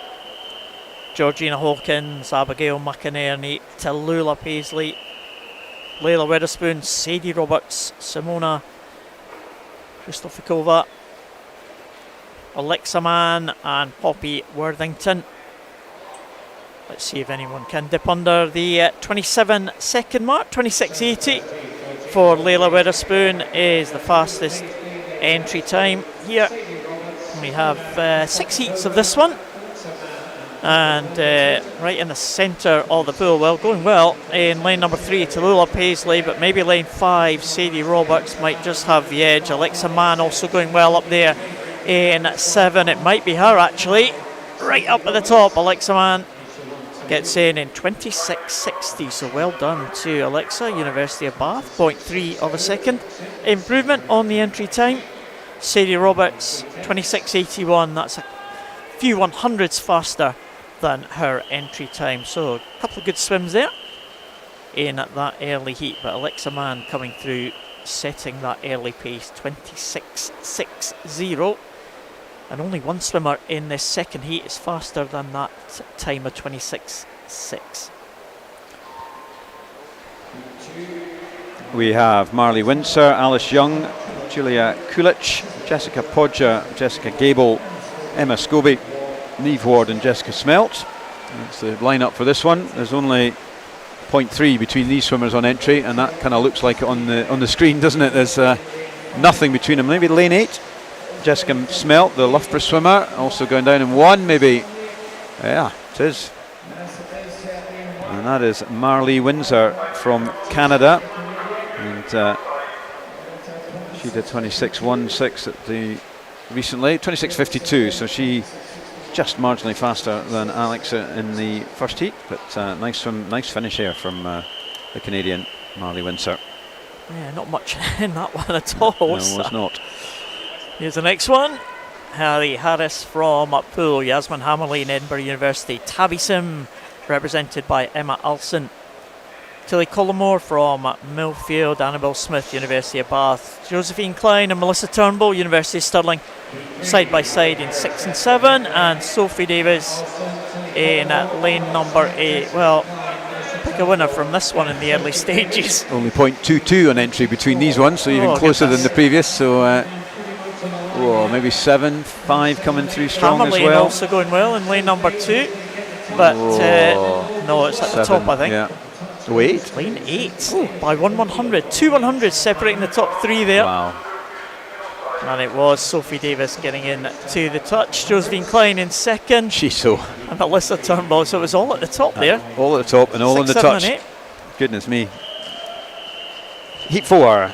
We have Kamzol Flawia from Mount Kelly, Grace Davidson from Ireland in 2, Sophie de Groot in 3, Isabella O'Carroll, Birmingham in 4, Emmy Halpsfist from Tavi Sim in 5, Ranumi Eshvargaj, Canada in 6, Catherine Renfrew in 7 from Edinburgh Uni, Paige van der Westhausen, University of Stirling in lane 8. First of the seeded heats, Tony? Yep, and we've got in the fastest Isabella O'Carroll, a 20-year-old from Birmingham, ex-European junior champion, I'm pretty sure, and won this B final last year, but going strong in 8. We've got top lane swimmers are really going out strong, but maybe in 6 coming through is the Canadian. It is 25.73, so that's just under her entry time. So that's Ranumi Esfaraj. That's another junior meet record for Ranumi. Yeah, 16 100s faster. 25.73, so super swim there from her. That's straight arm freestyle sprint technique there from the Canadian. Great stuff. Canadians, as we said, have started off pretty fast here. Had some great swims this morning. She was a world junior bronze medalist, so not surprising. That time that she just beat in terms of improving was world junior championships. So great form here from the Canadians, and Ranumi is following through on that. Just a little pause here as they look at the equipment. I'll just give you the swimmers whilst we're waiting. Katie Goodburn from Edinburgh Uni in 1, Emma Wood from City of Leeds in 2, Kelly Choi, already seen her swim well in the trying to fly earlier, I think. Lane 4, Sky Carter from Mount Kelly, Evie Davis, University of Stirling in 5, Megan Higgs, Millfield School in 6, Libby Broder, Birmingham Uni in 7, and Ella Thornburg from University of Bath in lane 8. The fastest in Sky Carter. Just missed out on a medal at European Juniors, 19 years old. Now still at Mount Kelly, World Junior finalist as well. A real rising talent, Sky. Got equal third at the British Champs last April.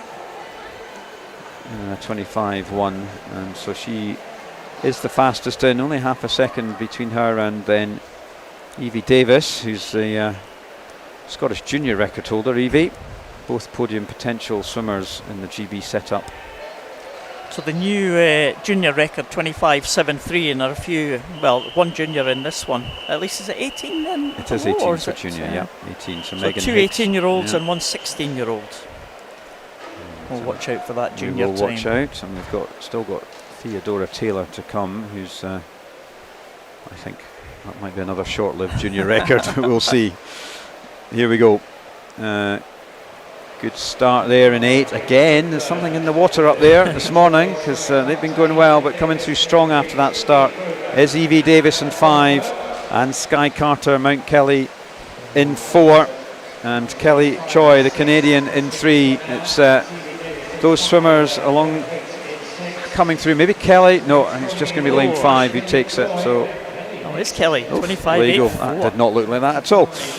Anyway, so spotted that finish well, the 25, Canadian. she certainly did. That was super there. And the Canadians are on fire today. Evie Davis just edged out by a couple of hundreds. Skye Carter getting third also by a couple of hundreds. So that'll be interesting. Skye Carter, maybe one of the favourites here. Yeah, Third place in that one. Yeah. With one more heat to come. Yep. So in this one, we have Maisie Gifford, Uni of Bath in 1, Rosalie Phelan, Swim Island in 2, Annabelle Compton from Wickham in 3, Theodora Taylor, Torfine in 4, Hannah Capron, Brighton in 5, Drew Mackenzie, Edinburgh Uni in 6, Connie Palmer, Birmingham Uni in 7, and Morgan Brophy, the American from Edinburgh Uni, in 8. So Theodora is coming in as favourite in terms of entry times, silver medalist at the European Juniors equal, silver medalist at the World Juniors as well. Theodora, the Welsh international, and she's coming out very strong, and I do think she's going to be threatening that 25.73 of Ranumi as she comes into the wall. This is a very impressive swim. Woof, look at that, 24.98. That she has taken that junior meet record. So sorry about that, Ranumi, but you had it for a while. That's a super swim there from her, way ahead of the field. 26.03. Oh, we've already seen a 26.03 and 26.06 times 2. This is 26.09. Drew Mackenzie missed out by 6/100ths, and is that going to be? There we go, 7th equal. 7th. So that's another tie in the middle there. Tie for 9th as well. Very tight. Look at that. But you saw there your A and B. Tie. Look at that. As you'd expect, very close. Another one's there. So Paul's getting very excited here with the potential for, but no swim off, Paul. Will they make a swim off for the reserve place potential? Oh, they will, because they will want to have a first and second reserve. So you're absolutely right. So your wishes come true. Lucky.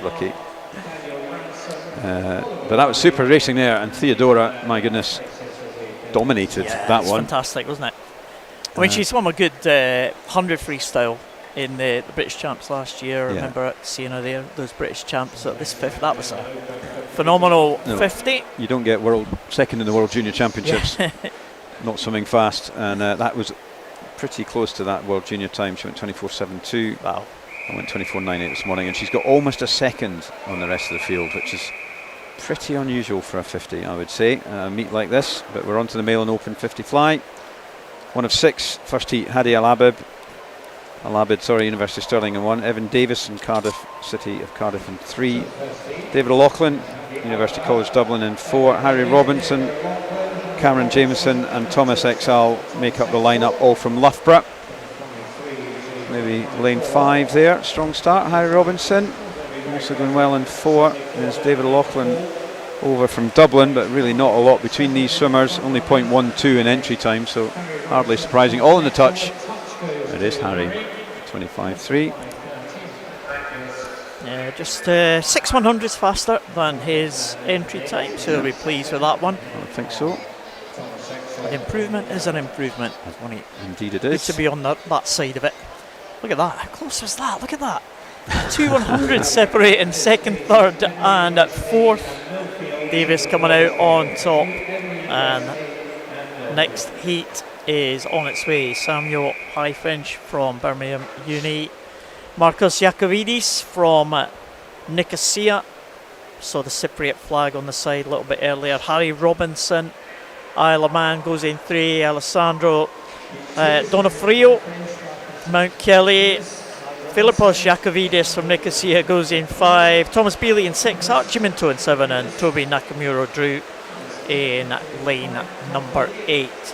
No one in 5, so we're missing Philippos Jakovidis. We do have Marcos though in lane number 2. And he's not too far away from the front of the field. In fact, no one's too far away from the front of the field in this one. And it's Tom Bealey who comes through 25 at 3-1 for him. Just 100th shy of that previous heat that we saw. Robinson in 2nd from the Isle of Man. Just 100th ahead of Minto. It's tight, isn't it? Very, very tight. And we're into heat 3. Amal Delanan, Team England in 1. Ryan Hardy, Mount Kelly in 2. Dion Edwards from Swansea University in 3. Joseph Way from Loughborough in 4. Benji Jeffries, University of Stirling in 5. Noah Wheeler from Wickham in 6. Jensen Norris, Perth City in 7. Oliver Watts, Loughborough in 8. So 24-8 through to 25-0 on entry. So again, another very, very tight one. Strong start in 5 from Benji Jeffries, University of Stirling Swimmer, also going well in 8. Oliver Watts from Loughborough University. And Benji Jeffries did a 24-1 at the recent McCullum meet, so he's in good form. The swimmer in 5, but it's going to be 2, I think. Ryan Hardy. He does 24-7. That's a nice swim from him. So strong start, strong finish there from Ryan. Just under his entry time. Benji 2nd, and in 3rd it was Ollie Watts. Onto the circle seeded heats. Yeah, Dean Fearns on a busy morning, I think. Dean Fearns, isn't he? He weighted the 100 back. Yeah. And Brodie was in the 100 2 and 3 not very long ago. So there's a lineup for this one. Thomas Lydiard, Aidan Kay, Aidan Cannon, Dean Fearn, Brodie Gordon Gibson, Rhys Edwards, Jamie Robertson and Lachlan Parrott. 23.29 is at Dean Fearn's entry time. The 18-year-old goes in lane number 4. Brodie Gordon Gibson in lane 5. Aidan Cannon going well in 3 as well. And all on the touch there. And Brodie Gordon Gibson gets it again. 100th of a second separating these two. Brodie Gordon Gibson 24.62. Dean Fearn 24.63. And Cannon, who was there or thereabouts right at the end. Just on the end, wasn't it? He had a choice to do another stroke or kick in. And the kick glide just did for him. Right, heat 5. Thomas Lydiard, Birmingham Union 1. Aidan Kay, City of Glasgow in 2. Aidan Cannon, Brighton in 3. Sorry, wrong one. Tom Parrott, Ethan Soppett Moss. Maddox Roberts, Joshua Gammon.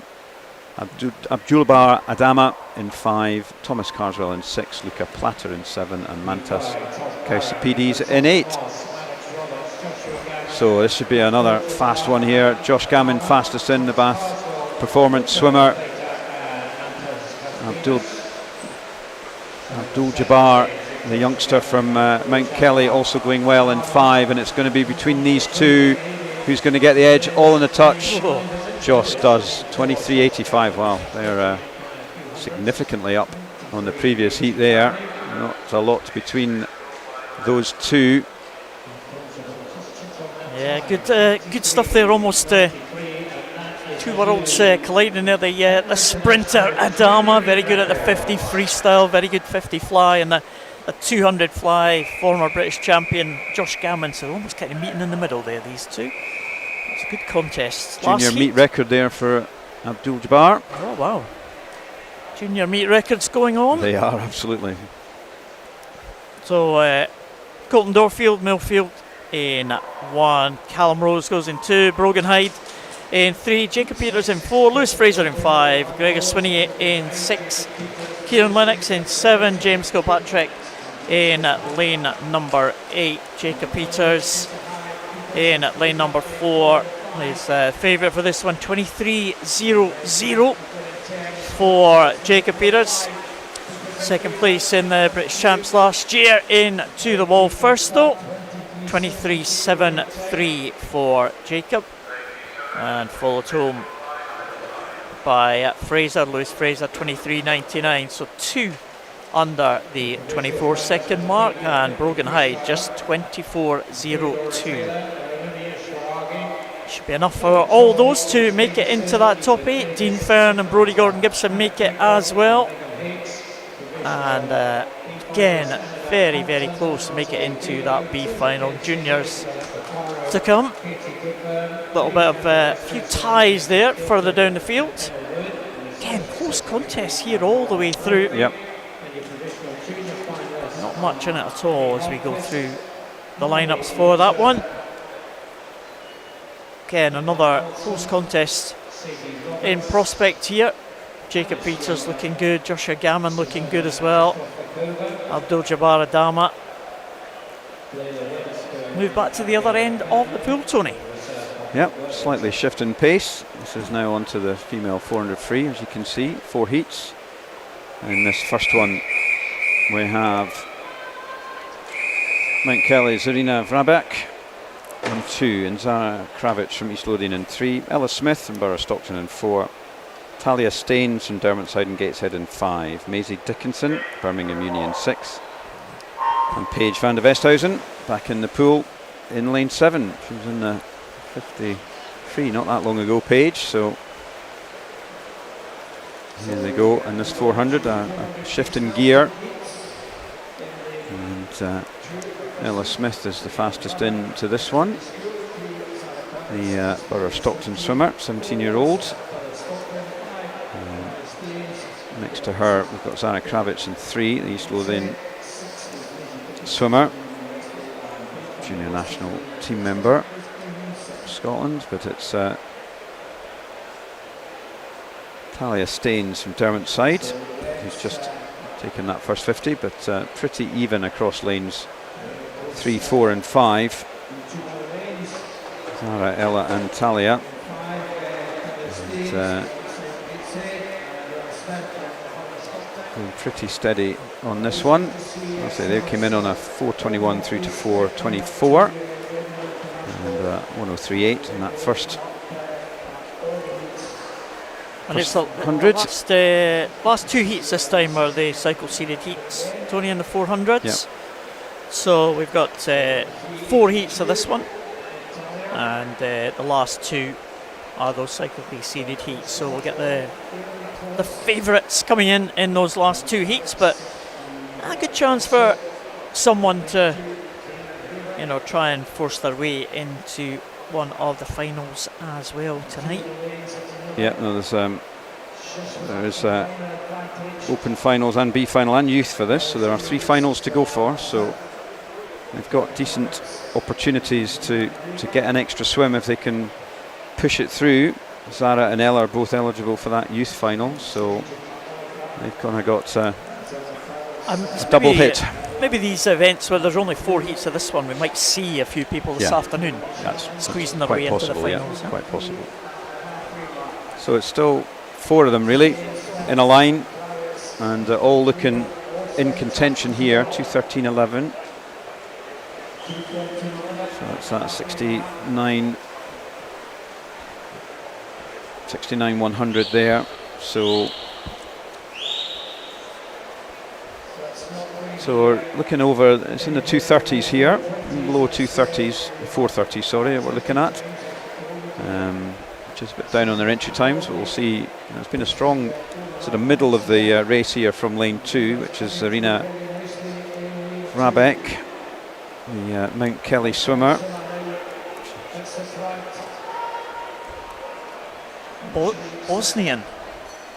Bosnia-Herzegovina. That's the very first flag on our alphabetical list. Ah, very good. You'll just be able to see it. It's just going to come into shot now, just as we speak. Look at that. On the left-hand side, next to the Canadian one. Very good. I can tell you're impressed, Tony. I'm almost speechless, Paul. I am very impressed that you do that. Do you know what the stars stand for on the flag? Is there are that the states in Bosnia? Anyway? I'm going to say yes. So I'm very impressed.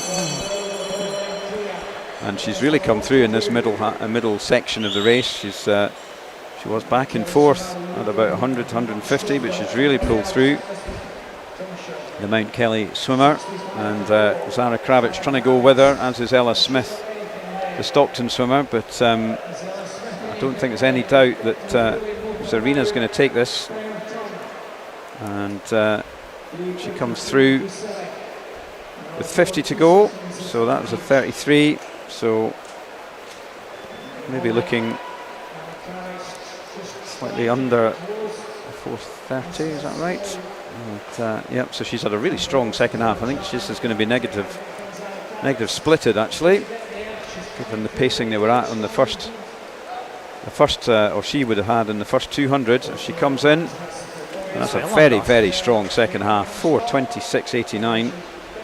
So at halfway, that wasn't looking quite so good for these swimmers, but 4:26 is only a couple of seconds out from her entry time, so well swum through for her. Sarah did take second. Say she's got a chance at a youth final if she doesn't make it into the B, and Zarina as well, 16 years of age, so again in good position for that youth final. So well done to her at the front of the field. Nice swim. Marley Windsor in lane number 1 for the second heat, and I think that was the lane she was in a little bit earlier as well on the sprint event. Marley Windsor. Mary Craig from Edinburgh University in 2. Oh, again held on the start there, Tony. Don't think there was anything untoward about that. It was a starter. Yeah, no, I rather think than anyone going in. Yeah, I think there was an issue there with the start mechanism again. So climbing out over the pads, that won't please our technical team downstairs. No, well, as long as they don't sit on top of them as they celebrate their wins, I think that will be the ultimate faux pas. That did happen at the Olympic trials a couple of years ago. Yeah, I think Ollie Morgan was very excited about his swim, and unfortunately then delayed the meet by about 25 minutes as they sought to fix the lane rope. But, that's right. Anyway. So where are we? Marley Windsor from Canada. A good swim a little bit earlier on. We'll see if she can follow that up. The Canadian in lane number 1, Mary Craig, Edinburgh University in 2, Emily Johnson, University of Bath in 3. Matilda Potter, City of Leeds, goes in 4, Derwentside and Gateshead's Alice Forrest.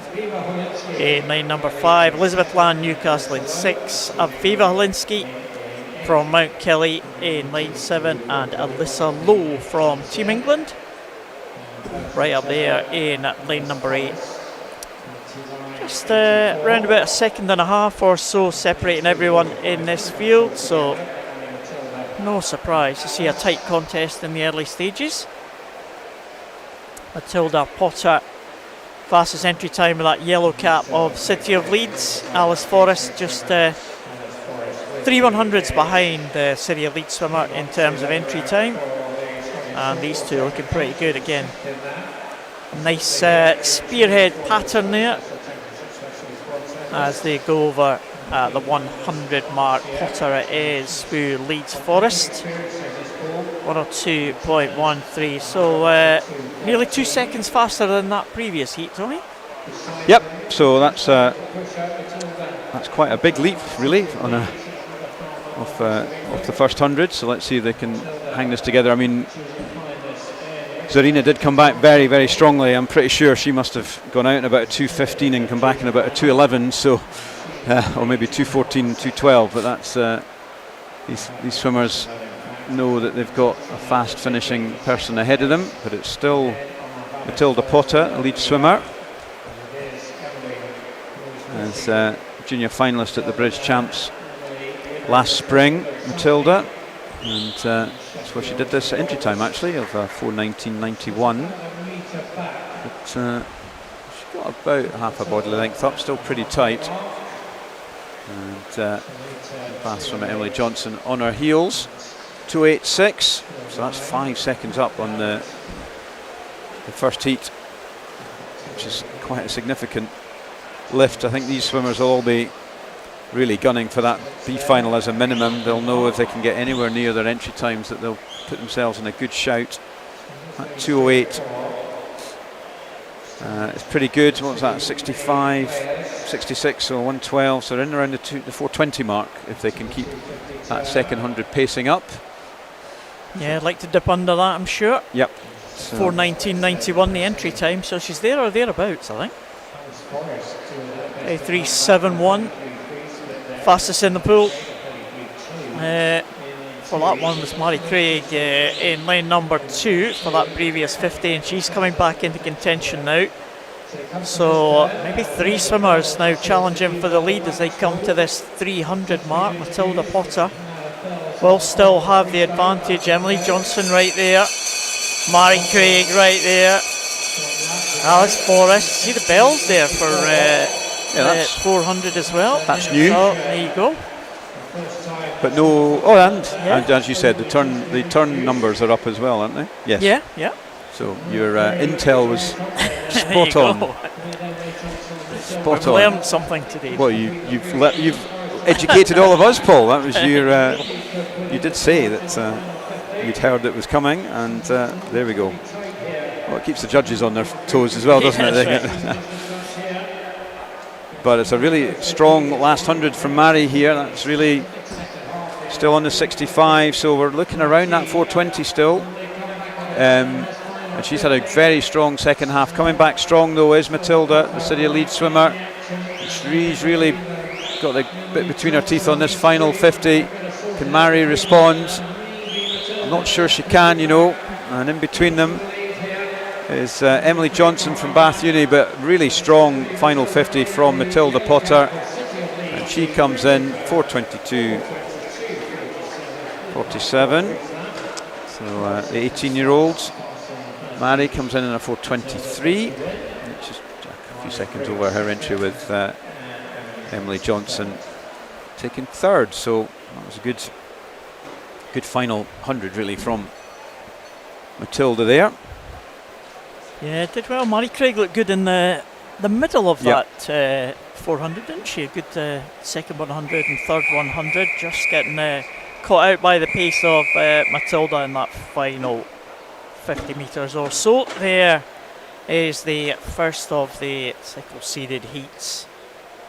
Kerry Henney and Madison Wrens in 1 and 2. They're both representing Team England here at this Edinburgh International. Jessica Podger, University of Bath, goes in 3. Lucy Fox from Loughborough University goes in lane number 4. Amelie Bloxage, great talent from City of Salford. Well, she will go in at lane number 5. Jessica Smilt from Loughborough University in 6. Maxine Clark, another one of the Canadians, back in again in 7. And Tamara Potoka from PK Azeta, another one of the Slovakian swimmers, also in the water right out there in lane number 8. But, well, again, junior swimmer right in the middle of the pool there, Amelie Bloxage, City of Salford. We've seen her doing some sensational times over the longer distances. We've seen her doing 800s, 1500s. She's going over a slightly shorter distance for her in this occasion. 102.54 for her in third place, just 100 behind Kerry Henney. But Lucy Fox, Loughborough University, started off as a favourite, 4:09. Lucy as her entry time, which is well ahead of the rest of the field. But nothing much between absolutely everyone behind her. Nope. I mean, there really isn't. That's almost, I think that's as close as you could probably get 5 swimmers on a 400. Very, very tight. Yeah, so what's that, less than half a second between the 5 of them. But clear water, 2 seconds, with Lucy in the lead. And that's almost 5 metres. She's really, Amelie's trying to pull through now. You can see just edging slightly ahead of Jessica Podger in lane 3. It's a finalist at European Juniors, Amelie. As you said, Paul, her probably favoured events are 8 and 15. And just getting in a bit of sprint practice here in the 400s. She's pretty decent 400 swimmer as well. Oh yeah, though. no, don't make a European Junior final without being half decent, do you? So. Well, Lucy Fox looking good though. She does. 205. And as you'd expect, good 3 seconds faster than the previous heat. And at the halfway mark, she's pretty comfortable here. You've got to think if you win this heat, she's going to be comfortably through to the super final. And so Amelie's going to be, and the rest of them, Amelie and Jessica are going to be trying to push hard to try and get themselves up that ranking to get them into that main final, I'm sure. Yeah, Jessica Podger was fastest of the chasing 3 there at that previous 50. Let's see what we're going to get here. We hear the bells for this final 100. Fox in a 32.43 stretches the lead there. The others, well, only separated by a tenth of a second, the other 3, so not much in it. So I don't think, well, the touch might be important here in the top 4. One more heat to come, of course, and if you're lying in 4th place in this one, it's you'd rather be 2nd or 3rd than 4th, wouldn't you? So you can see there in lane 6, Jessica Smelt is really pushing hard on Amelie, trying to get herself up beyond that 4th, but she's quite a lot to do. It's got a big margin for her to pick up, so she may just have to settle for 4th and as close as she can to Amelie and Jessica Podger here in lane 3. And that 2nd, 3rd, is that going to be important? Well, we'll see, and they're both pretty much pushing out for it. But no doubt about the person who's going to take this 3rd heat, it's going to be Lucy Fox, reigning British champion. So she comes in reasonably comfortable, you'd think, 4:15.53. Yeah, well done to her. Amelie Bloxage did get up into 2nd place, 4:17 at 68. Jessica Podger in 3rd. You would think that would be good enough for the top 3 with one more heat to come, probably top 4 as well, but it's a little bit of danger for Jessica Smelt here. We'll just keep an eye on the time, 4:19.24 for her. Final heat. Amelie Smith from Royal Tunbridge Wells Monson in 1, Phoebe Arbuckle, Warren de Bath swimmer in 2, Lucy Parsons from Loughborough Unit in 3, Freya Colbert, Loughborough Performance Centre in 4. In 5 is Sophie Ben from Mount Kelly, Madison Krieger, Canada in 6, Emma Price from Borough Stockton in 7, and Evie Mackey, the Lanark youngster, in lane 8. Sorry, no lane 3, so no Lucy Parsons. And firm favourite on this one will be Freya Colbert, European short course medalist. And she turns, entered in a 4:02, so she's about 9 seconds up on anyone else in this heat. But still pretty even across the pool. Not a lot between all of them really. Going well in 1. Amelie Smith, the Tunbridge Wells swimmer. She was 3rd at the Next Gen meet last year, the 17-year-olds. So she's looking pretty strong. Not a lot between them. She may just get the edge. 1:01.29, so that's pretty good.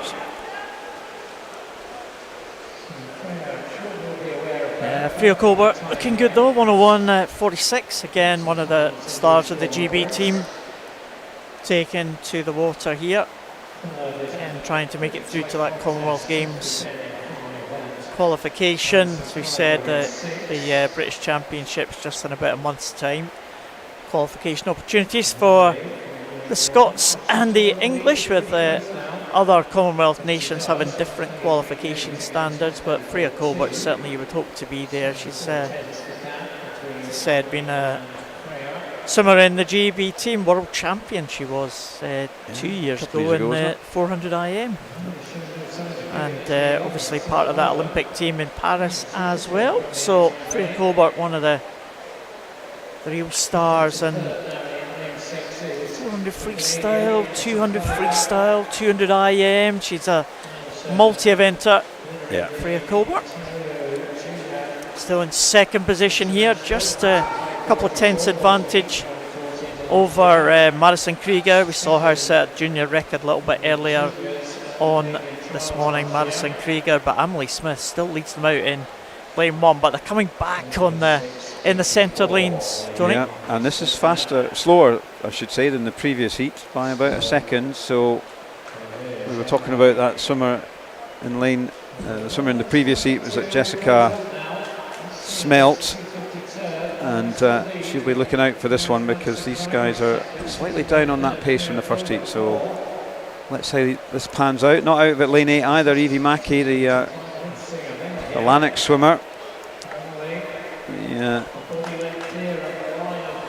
Silver at National Short Course here, and was a finalist at the Geneva meet earlier this year. And it's still, though, Amelie Smith. She's held on. Freya maybe will saving up, making a move, as is Sophie Benz, the 3:12.75. So they are at least a couple of seconds down on the previous heat now. So let's see what transpires here. You've got to push it a wee bit. Emily Smith almost out of sight there, and the swimmers in the middle probably won't be aware of her. I'm not sure if Freya Colbert can see along that far to her right. If she was breathing that way, she will be breathing that way on the way back, so she might have a look at Emily Smith, might be able to see her a few lanes over. Smith now down into third. It's the first time we haven't seen her in the lead, and Sophie Ben taking up the running from Mount Kelly in lane number 5, but immediately going into the closing stages, Freya Colbert just turns up the pressure there and looks like she is going to take this one. We'll have a look at the time as they come in to the final few strokes, and it was a fast last 100 there for Freya Colbert. Look at that, 29.8 for that previous 50. Emily Smith, great job from the outside lane, 4:15 for Emily Smith, and that's a couple of second improvement. Very that's nice. How to do it in the heats. Absolutely. Sophie Ben in third, should be safely in. Krieger should be in 4:17.96. So another Edinburgh meet junior record from Amelie Smith there. They are tumbling away, aren't they? Evie Mackey just missing out on the super final, but that's another meet junior record. I think we've had one in almost every event. Very strong swimming here already in these morning swims. As we move on to the next event, this is the Malin Open 200 breaststroke. We have 5 heats. As you can see on your screen there, we have Freddie Carter from Wickham in 2, Jacob Barnett from City of Sunderland in 3, Thomas Wilkinson, Loughborough in 4, Jasper Hall from Newcastle in 5, Nicholas Land, Newcastle in 6, and Lei Ito from Hackney in lane 7.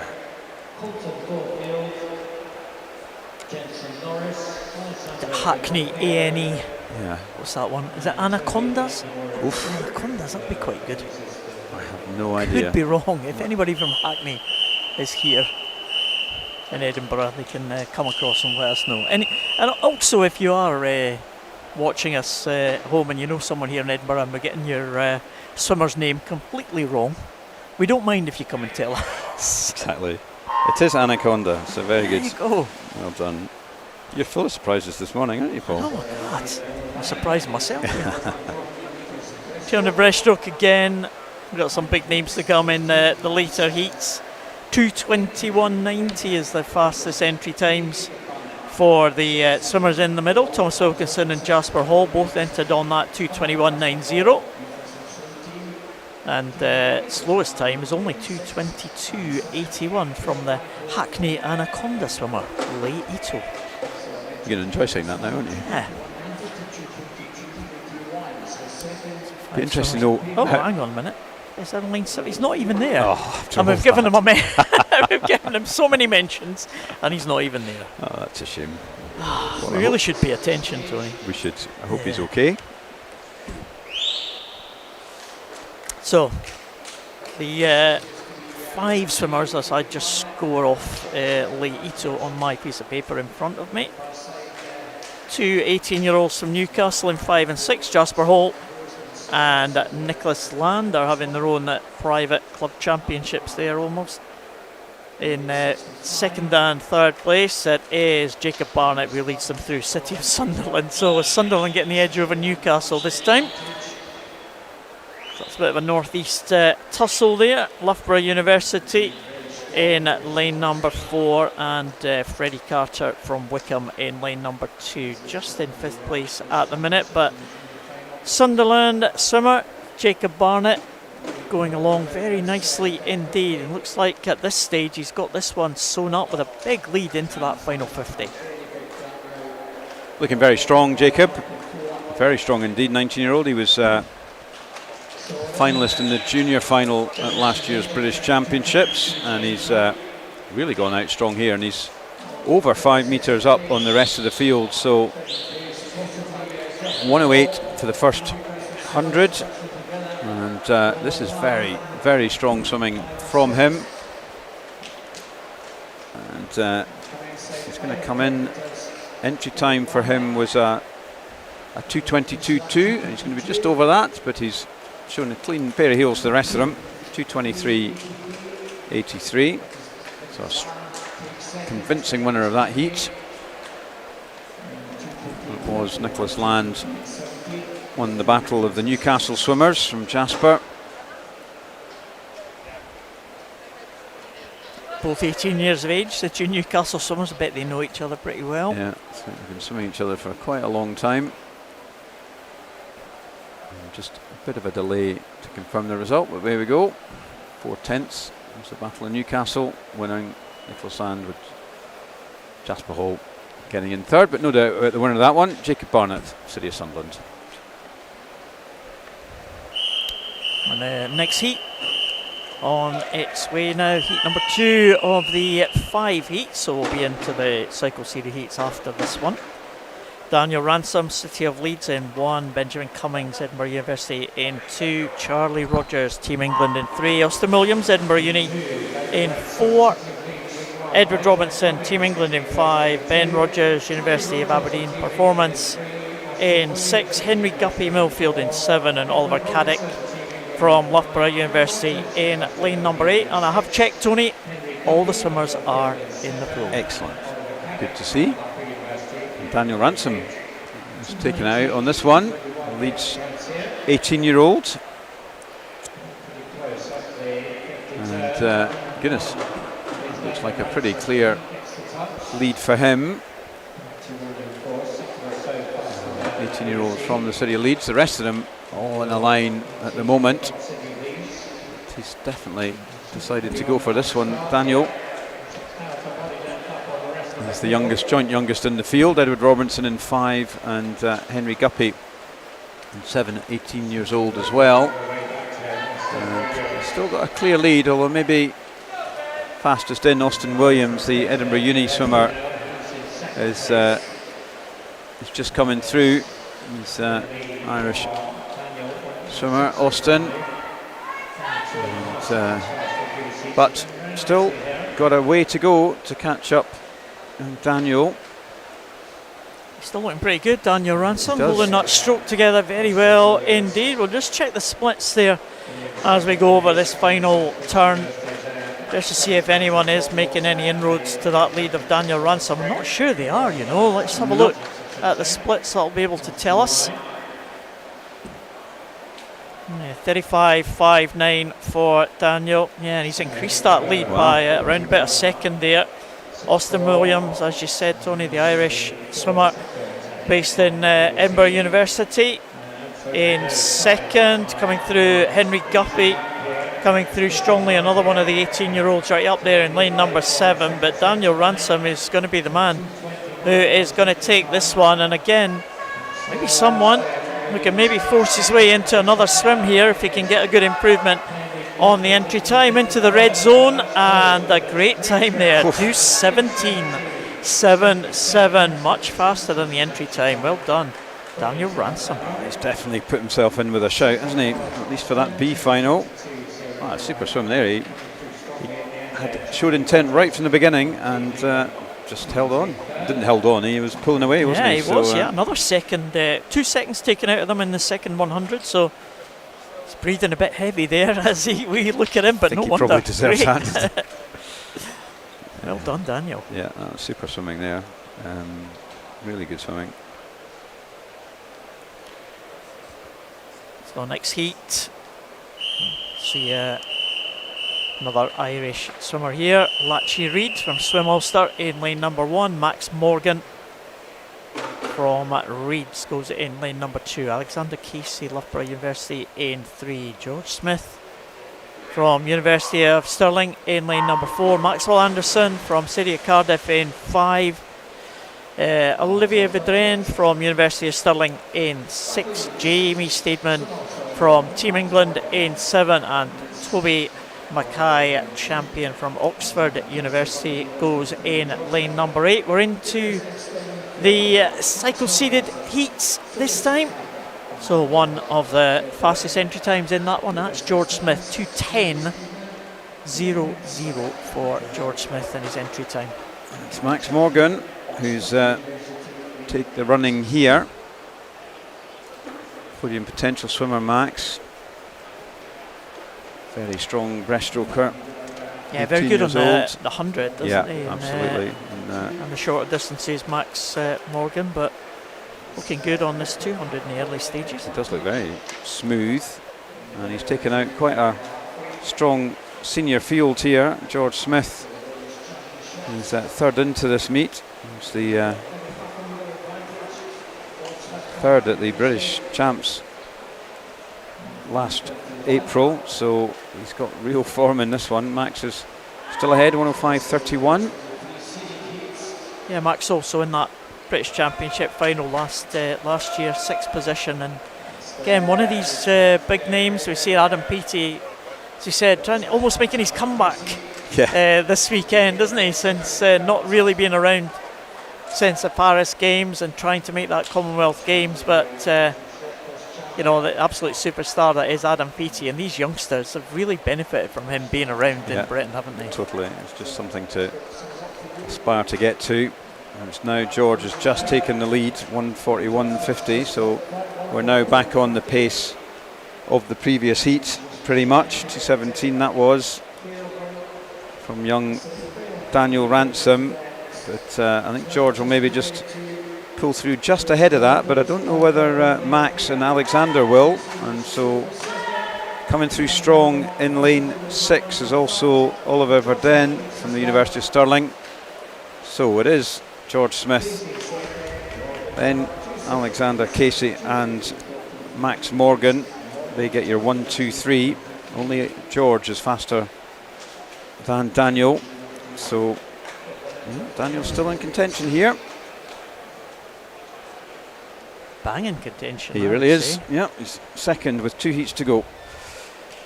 Now they are way off their entries. You know, George was in on a 2:10, so I guess these next 2 heats have got it well within them to do these times, but it just matters what they do in the morning swim this morning.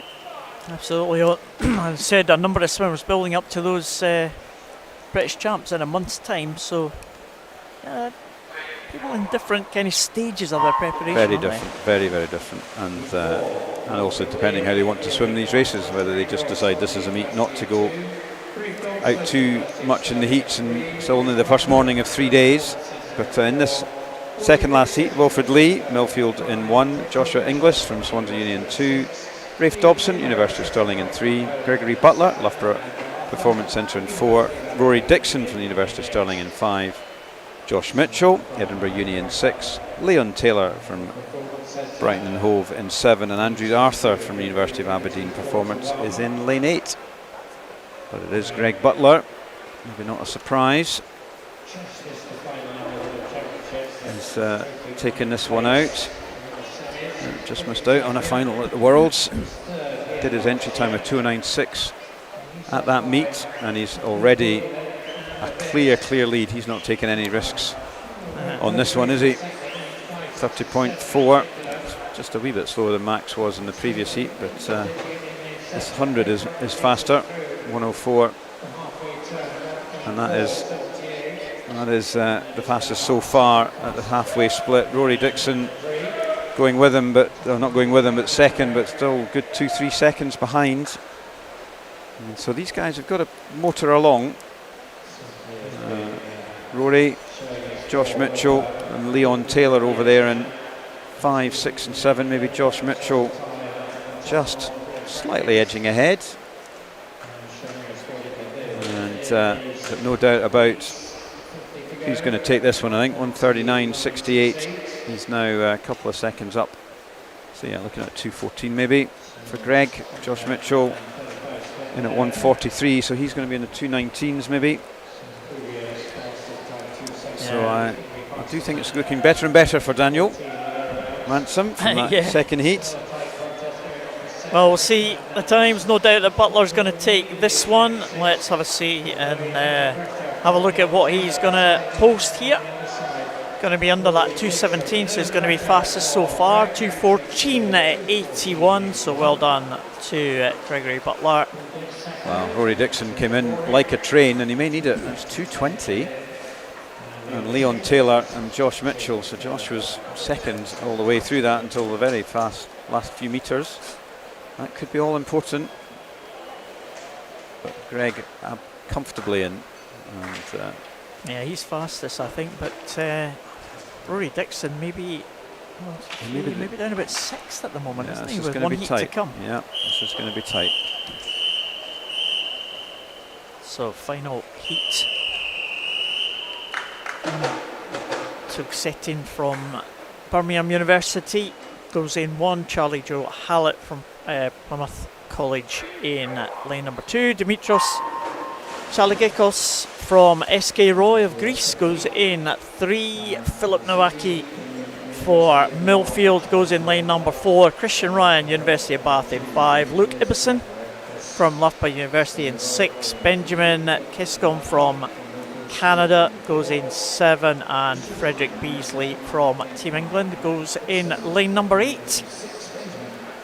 Favourite for this one, and very fast entry time, is Philip Nowacki of Millfield, 2:07.20. Philip Nowacki has been fantastic form over this last year, breaking European junior records, European titles. He swam in the Island Games for Jersey.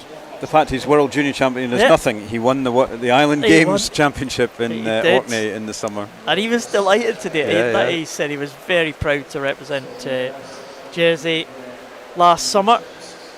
Well, that was a warm-up to his Worlds, wasn't it? It was a warm-up, and he was interviewed at those Island Games, and he said he wasn't going to miss the opportunity to represent Jersey on these days. Good on Brilliant. him. Yeah, absolutely.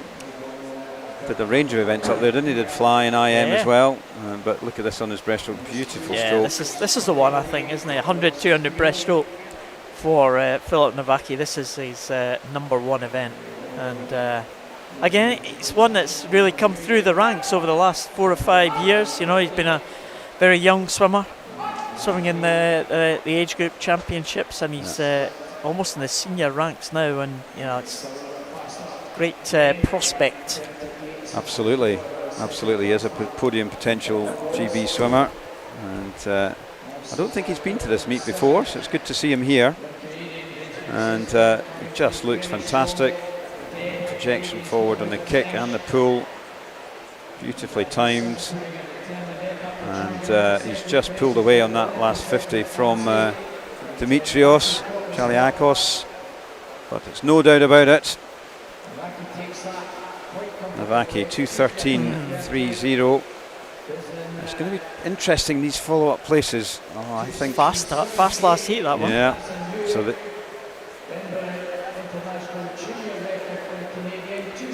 another junior record goes again with the Canadian Benjamin Chescon. Takes that record from Owen Corby. So that's another Edinburgh International Junior record. They've really been tumbling this morning. Right, here we go.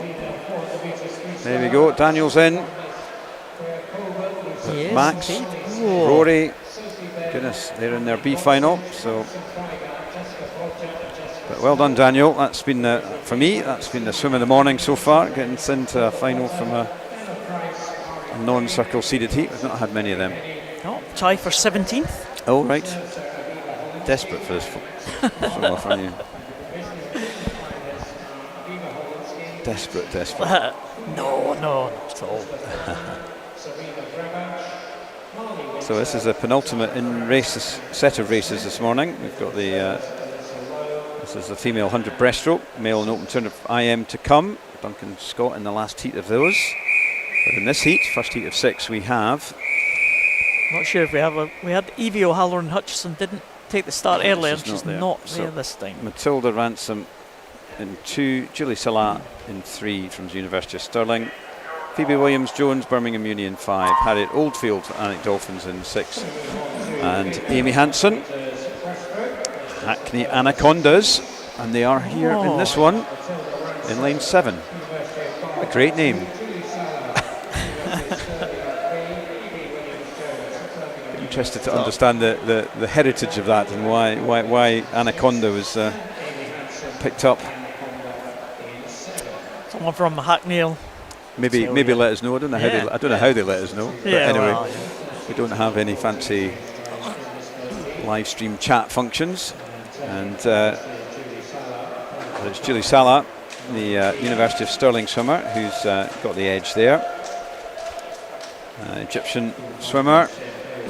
And she's gone out strong, but pretty tight really across all of these swimmers. Maybe lane 2 now, Matilda Ransom from Bath, just edging into the lead.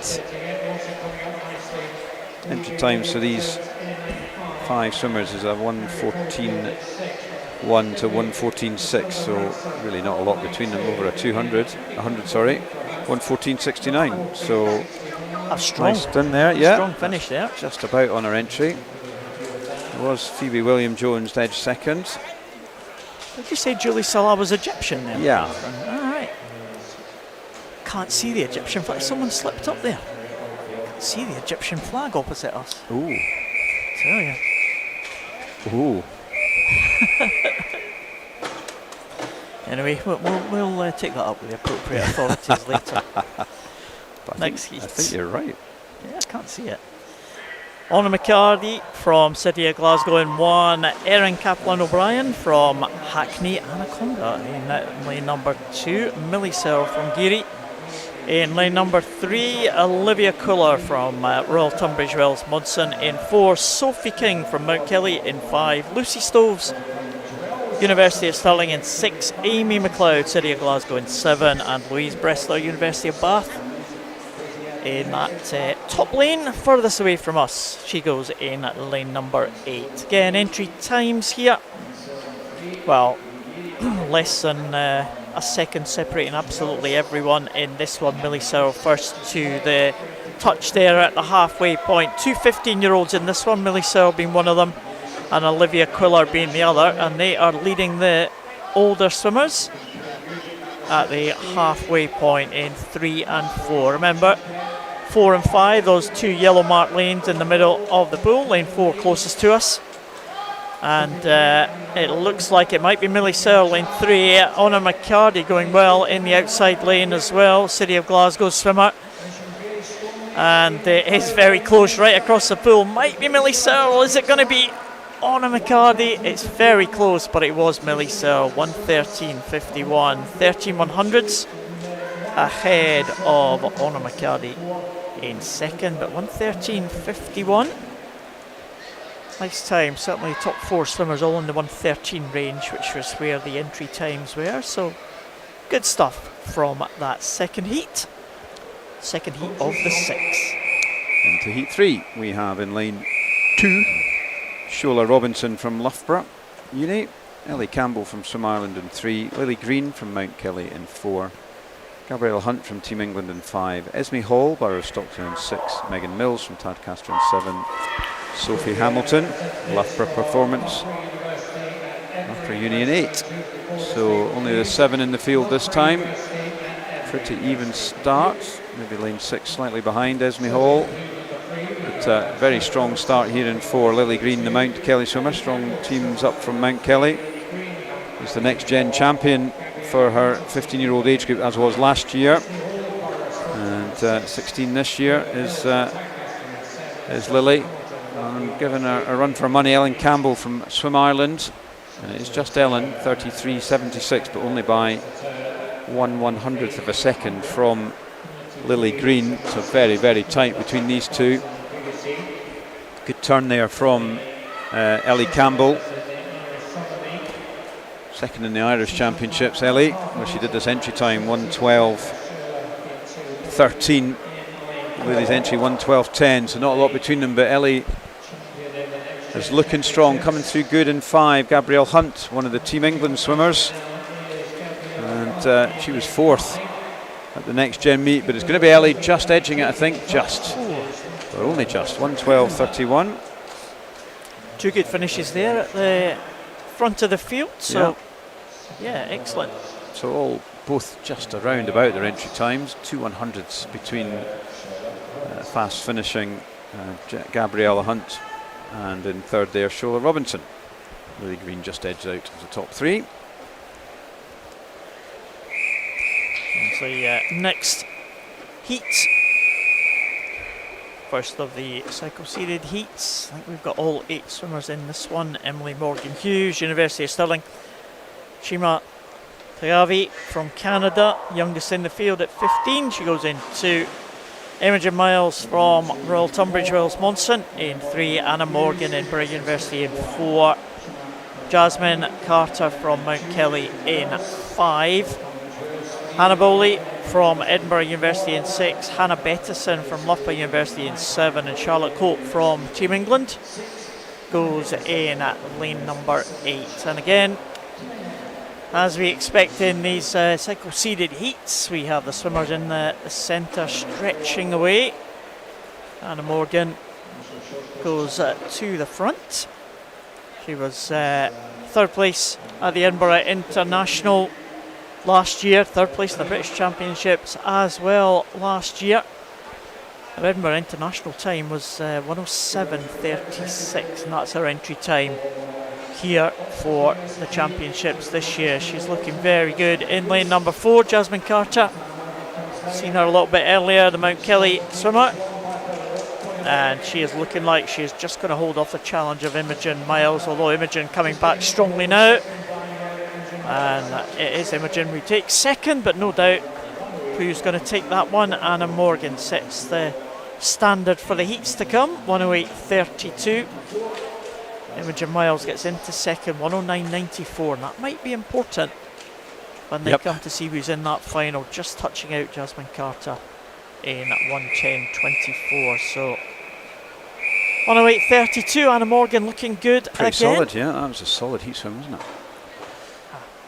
Into the penultimate heat on this 100 breaststroke. Anna Healy, Wigan in 1.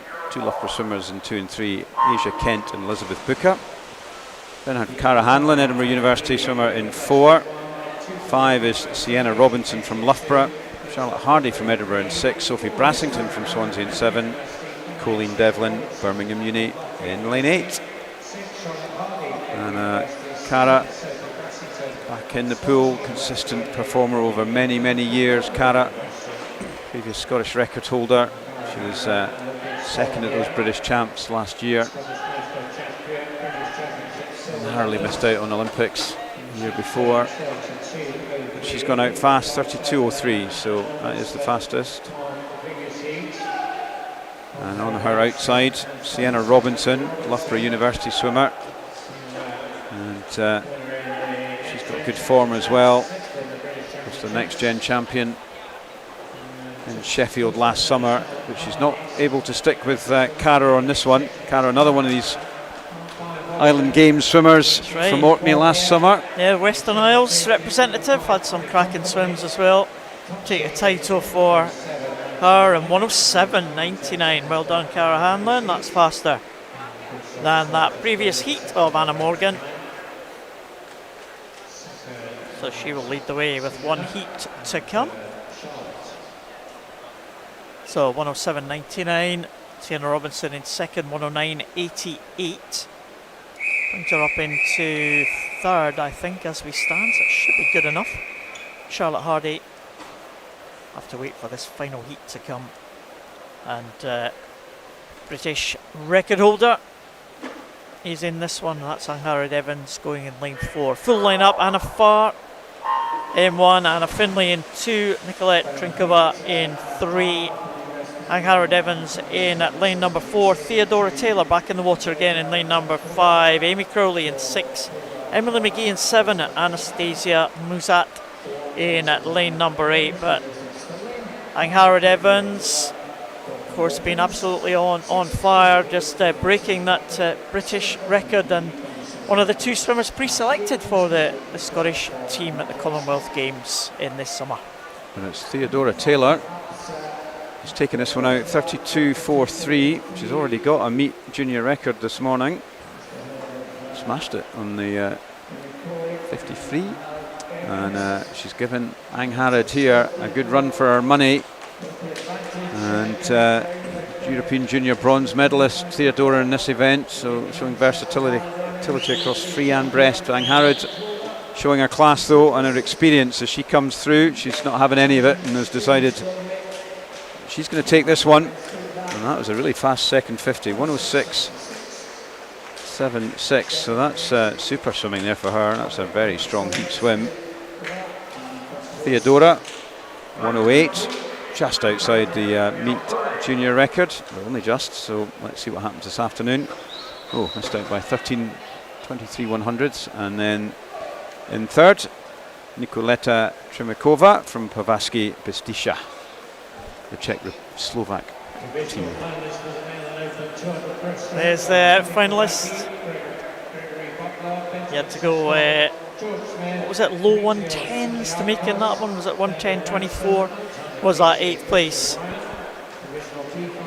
So most of the big names have made it through. Yeah, it's good to hear. Anna Morgan looking good, Cara Hanlon looking good, Angharad Evans looking good. Yeah, and Theodora Taylor yeah, in there in the mix. And I don't know whether you heard that on your headphones or you're just keeping your No. excitement down, Paul. I didn't I hear think it. we are going to have a swim off at the end of this session. So But not 100% sure what event it's in.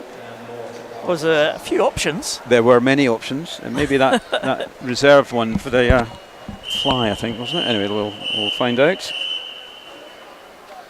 200 IM, I like a 200 IM.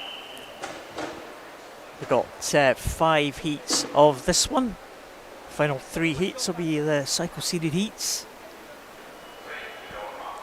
First heat we see this one, Benjamin Roberts, closest to us in lane number 1 from Grantham, Regan Gallagher from Birmingham University in 2, Edward Ormsby, Team England in lane 3, Oliver Murray from Millfield in 4, Benjamin Beale, Derwentside and Gateshead in 5, Jamie Stedman from Team England in lane 6, and Brian Denev from Chelsea and Westminster goes in lane number 7. No swimmer in lane 8 in this first heat.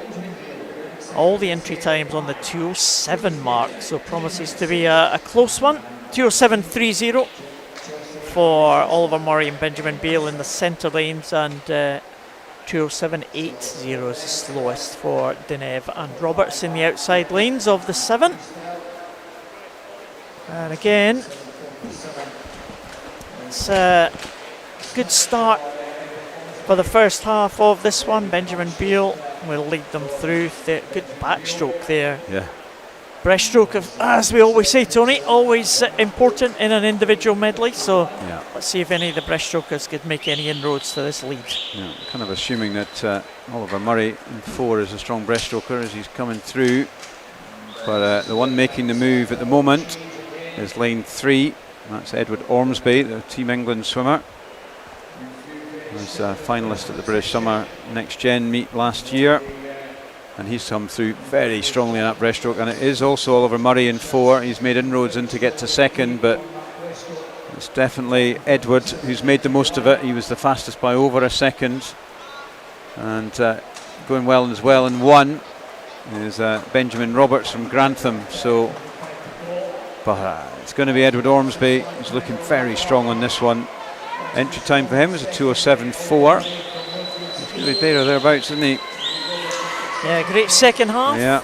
from Edward, and he's maybe just on the 2:07, is he? No, 2:08.17. So excellent last 100 of that 200 IM there for Edward. In second, was it Oliver Murray just coming through at the end there and just dipping under the 210 mark, with Benjamin Roberts coming through for third as well. So 208.17 is the target for the next heat to come. And there's a lineup for that one. Harrison Homans and Thomas Wilkinson, both Loughborough University in 1 and 2. Samuel Sutcliffe from Ramsbottom in lane 3. Lewis Maxwell, Derwentside and Gateshead in 4. Anton Semenyuk from Canada in 5. Sky Sharples from Millfield in 6. Noel Wheeler, Wickham District in 7. And Lewis Thorne from Team England in lane number 8. Entry times 206.28 fastest, and that's Lewis Maxwell in that lane number 4. And as we said, the target for this one is that 208.17 by Edward Ormsby. The immediate target, I suppose. Good start in lane 5. Semenyuk, Canadian, Canada, continuing the good performances they've had all morning. It's the last event of the morning session, and Canadians haven't disappointed us. They've been there or thereabouts. They've been excellent, really, haven't they? Semenyuk off to a good start there on the fly. Can he hold it? Going well in the outside lane closest to us. Harrison Homans from Loughborough University, right down here, coming through into second place. But we'll just have a look at the splits here to see what the splits are for that backstroke. Semenyuk 31.20. Look at that, half a second advantage over Homans in lane 1, and a couple of seconds, at least 2 seconds better than everyone else in the field. And so nearly 4 seconds faster than the previous heat. So he's on a flyer here, isn't he? They really have been. Every single Canadian swimmer has been on form. So great to see. Harrison Homans is trying to go with him. He's an American swimmer in lane 1, but no doubt about it, this is going to be a standout swim here from the Canadian youngster Anton Semenyuk. 206, 134.4. He was in a 206, so I think he's going to get well under that, isn't he? Still looking strong as well, isn't he? I think he's going to do around about 30 point for his 53 here, getting around the 204. See if he can pull it home. That's been a super swim from Anton. 205.8. That's on to him. Yeah. Yeah, took it out fast. He did. Held on, so that's just nearly a second improvement on his entry. It's a nice one for him. It was Harrison Homans second, and Thomas Wilkinson touched in third by 0.4 from Lewis Max. Okay, into heat 3 of 5. We have Alexei Denisov, the Estonian swimmer at Plymouth College. William Riley from City of Cardiff at 2. Finn Kemp from Loughborough in 3.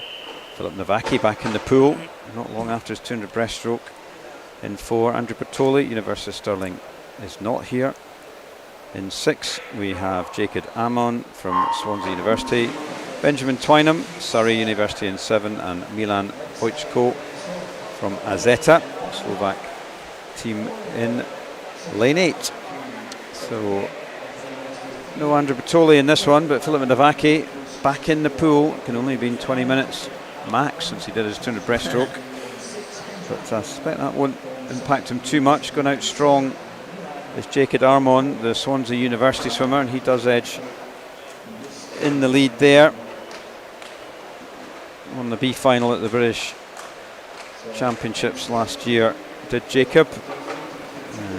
I'm just waiting for Philip Navaki to get on this breaststroke here. Yeah. When he's there or thereabouts in that yellow mark lane number 4, he's behind Jacob Armon at this halfway point, and a couple of the backstrokers as well, closest to us, going well. Denisov and Riley and Kemp, but yeah, it's what not can so he do on this secret. breaststroke? It's not so secret. Secret weapon is now coming into play.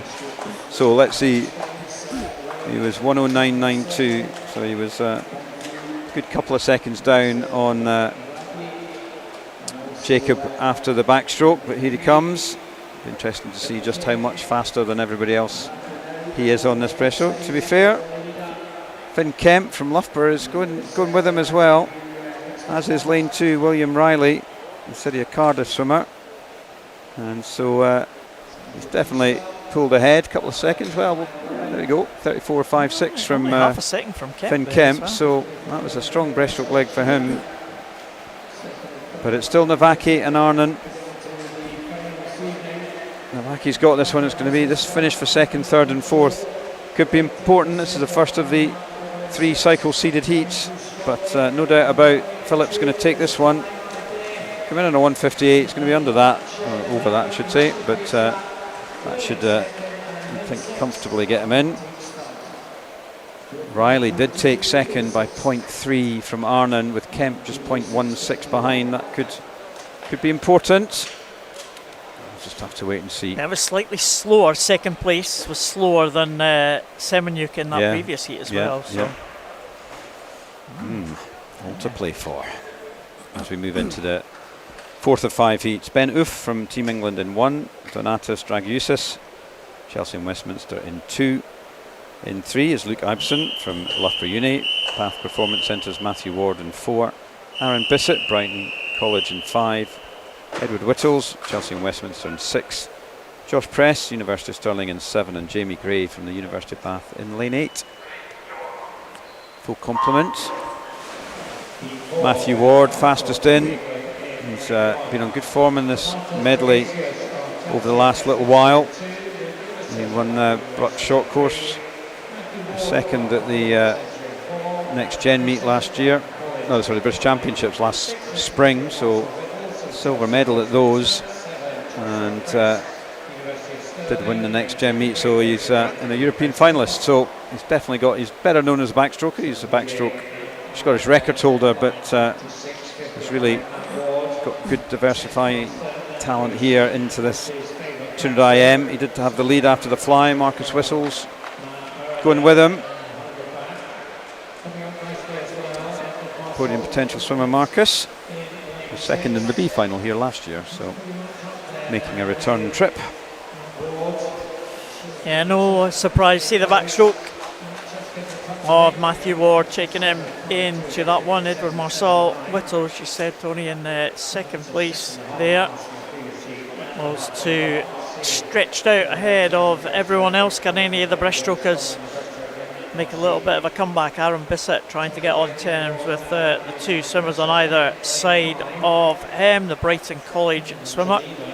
But it looks like Marcel Whittles and Ward are going to take this one into the final turn. Again, not much to choose between the swimmers battling for third place, but 1 and 2 look like they are away and clear of the others. It's just a matter of who's going to get the touch between these two, and it was a good push off the wall there. Good turn from Marcel Whittles, just keeping that edge from Ward. Bath Performance swimmer against Chelsea and Westminster swimmer, and it looks like it is going to be Marcel Whittles, I think, might just take this one as they come into the red. Well, Ward might have other ideas about that one as he finishes strongly, and he does get it by, well, 0.2 of a second, almost 0.3 there, so well done Matthew Ward. 204.02, so two on the 204 range, Tony. That should see them through. Yeah, I think so. That was a good. Matthew clearly wanted to just get one up on Edward, and there you go. There's your 1, 2, 3, and we move into the last heat. You see Duncan Scott, British record holder, multi-international meet medalist on this one. Just missed out on the medal at the World Champs most recently, but he's in 4. But Wilfred Lay from Millfield in 1, Leon Kim from Canada in 2, Alexander Casey, Loughborough in 3 University of Stirling swimmers, Duncan Scott, David Anus and Finlay Davis lanes 4, 5 and 6. Evan Davison, Edinburgh Union 7, and Joe Jennings from Team England. Nova Evan. And Joe Jennings from Luff Team England in 8. So Duncan, you've got to expect to be the favourite in this one. As comes out on the first 50 of the fly, 26.38, solid start there. Finlay Davis, his Stirling University teammate just behind. David Annis also in there. And, it's Duncan though.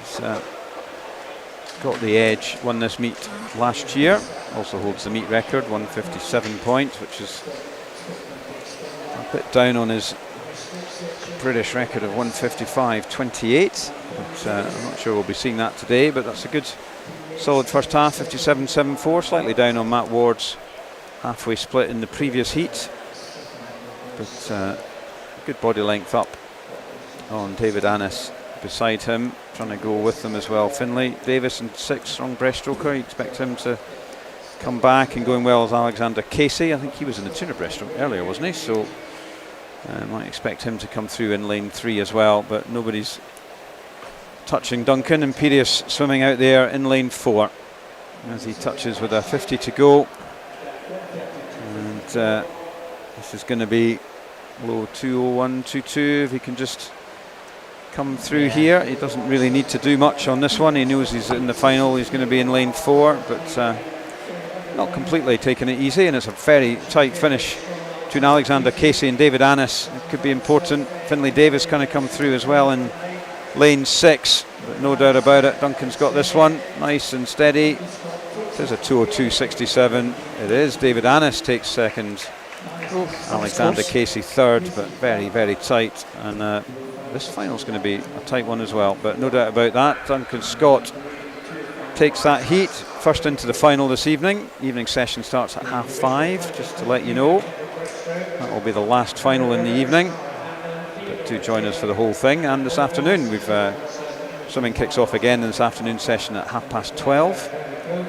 Let's get the confirmed finalists. There you go. So David Annis and Alexander Casey made it. It was close, it was 2:05. 2:06.00, just missing out there, but Duncan Scott looking good, and he did. He's he favoured the 200 IM at the World Championships. I remember that was one of the ones that he targeted. We always think of him as a 200 freestyler, but 200 IM has certainly been one that he's had great success in recent years. Still got that swim off. We do, and here it is. It's a 200 breaststroke swim off. 200 breaststroke. Wow. 200 breaststroke. It's for the first reserve into that, and we have Austin Williams from Edinburgh University and Toby Mackay, champion from Oxford. So it's the swim off for the first reserve of the B final. Do you got the time so they did earlier? I do. Just give me a second. 2:22.09.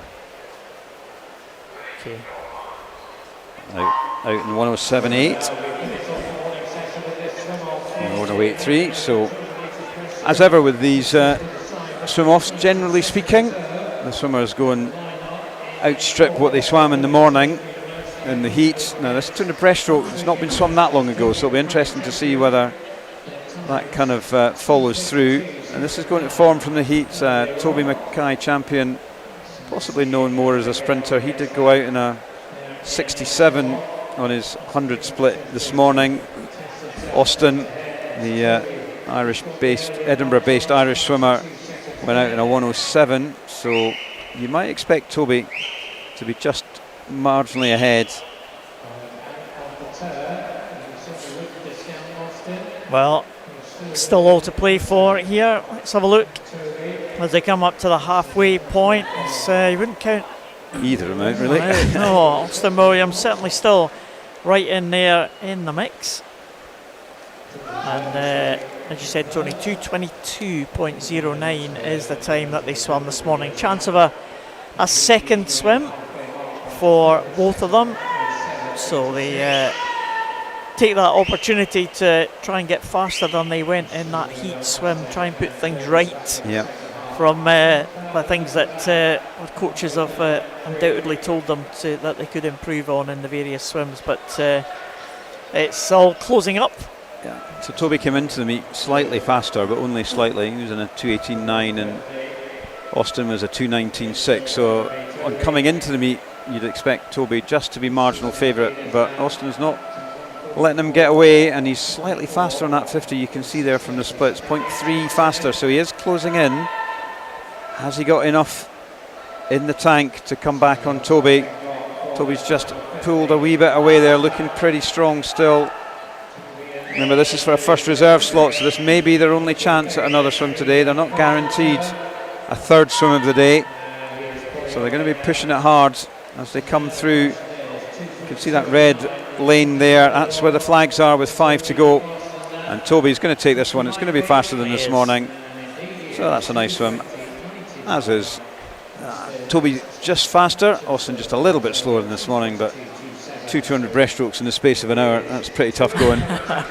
Toby Mackay champion, he takes that first reserve slot for the B final this evening, and that concludes this morning's swimming.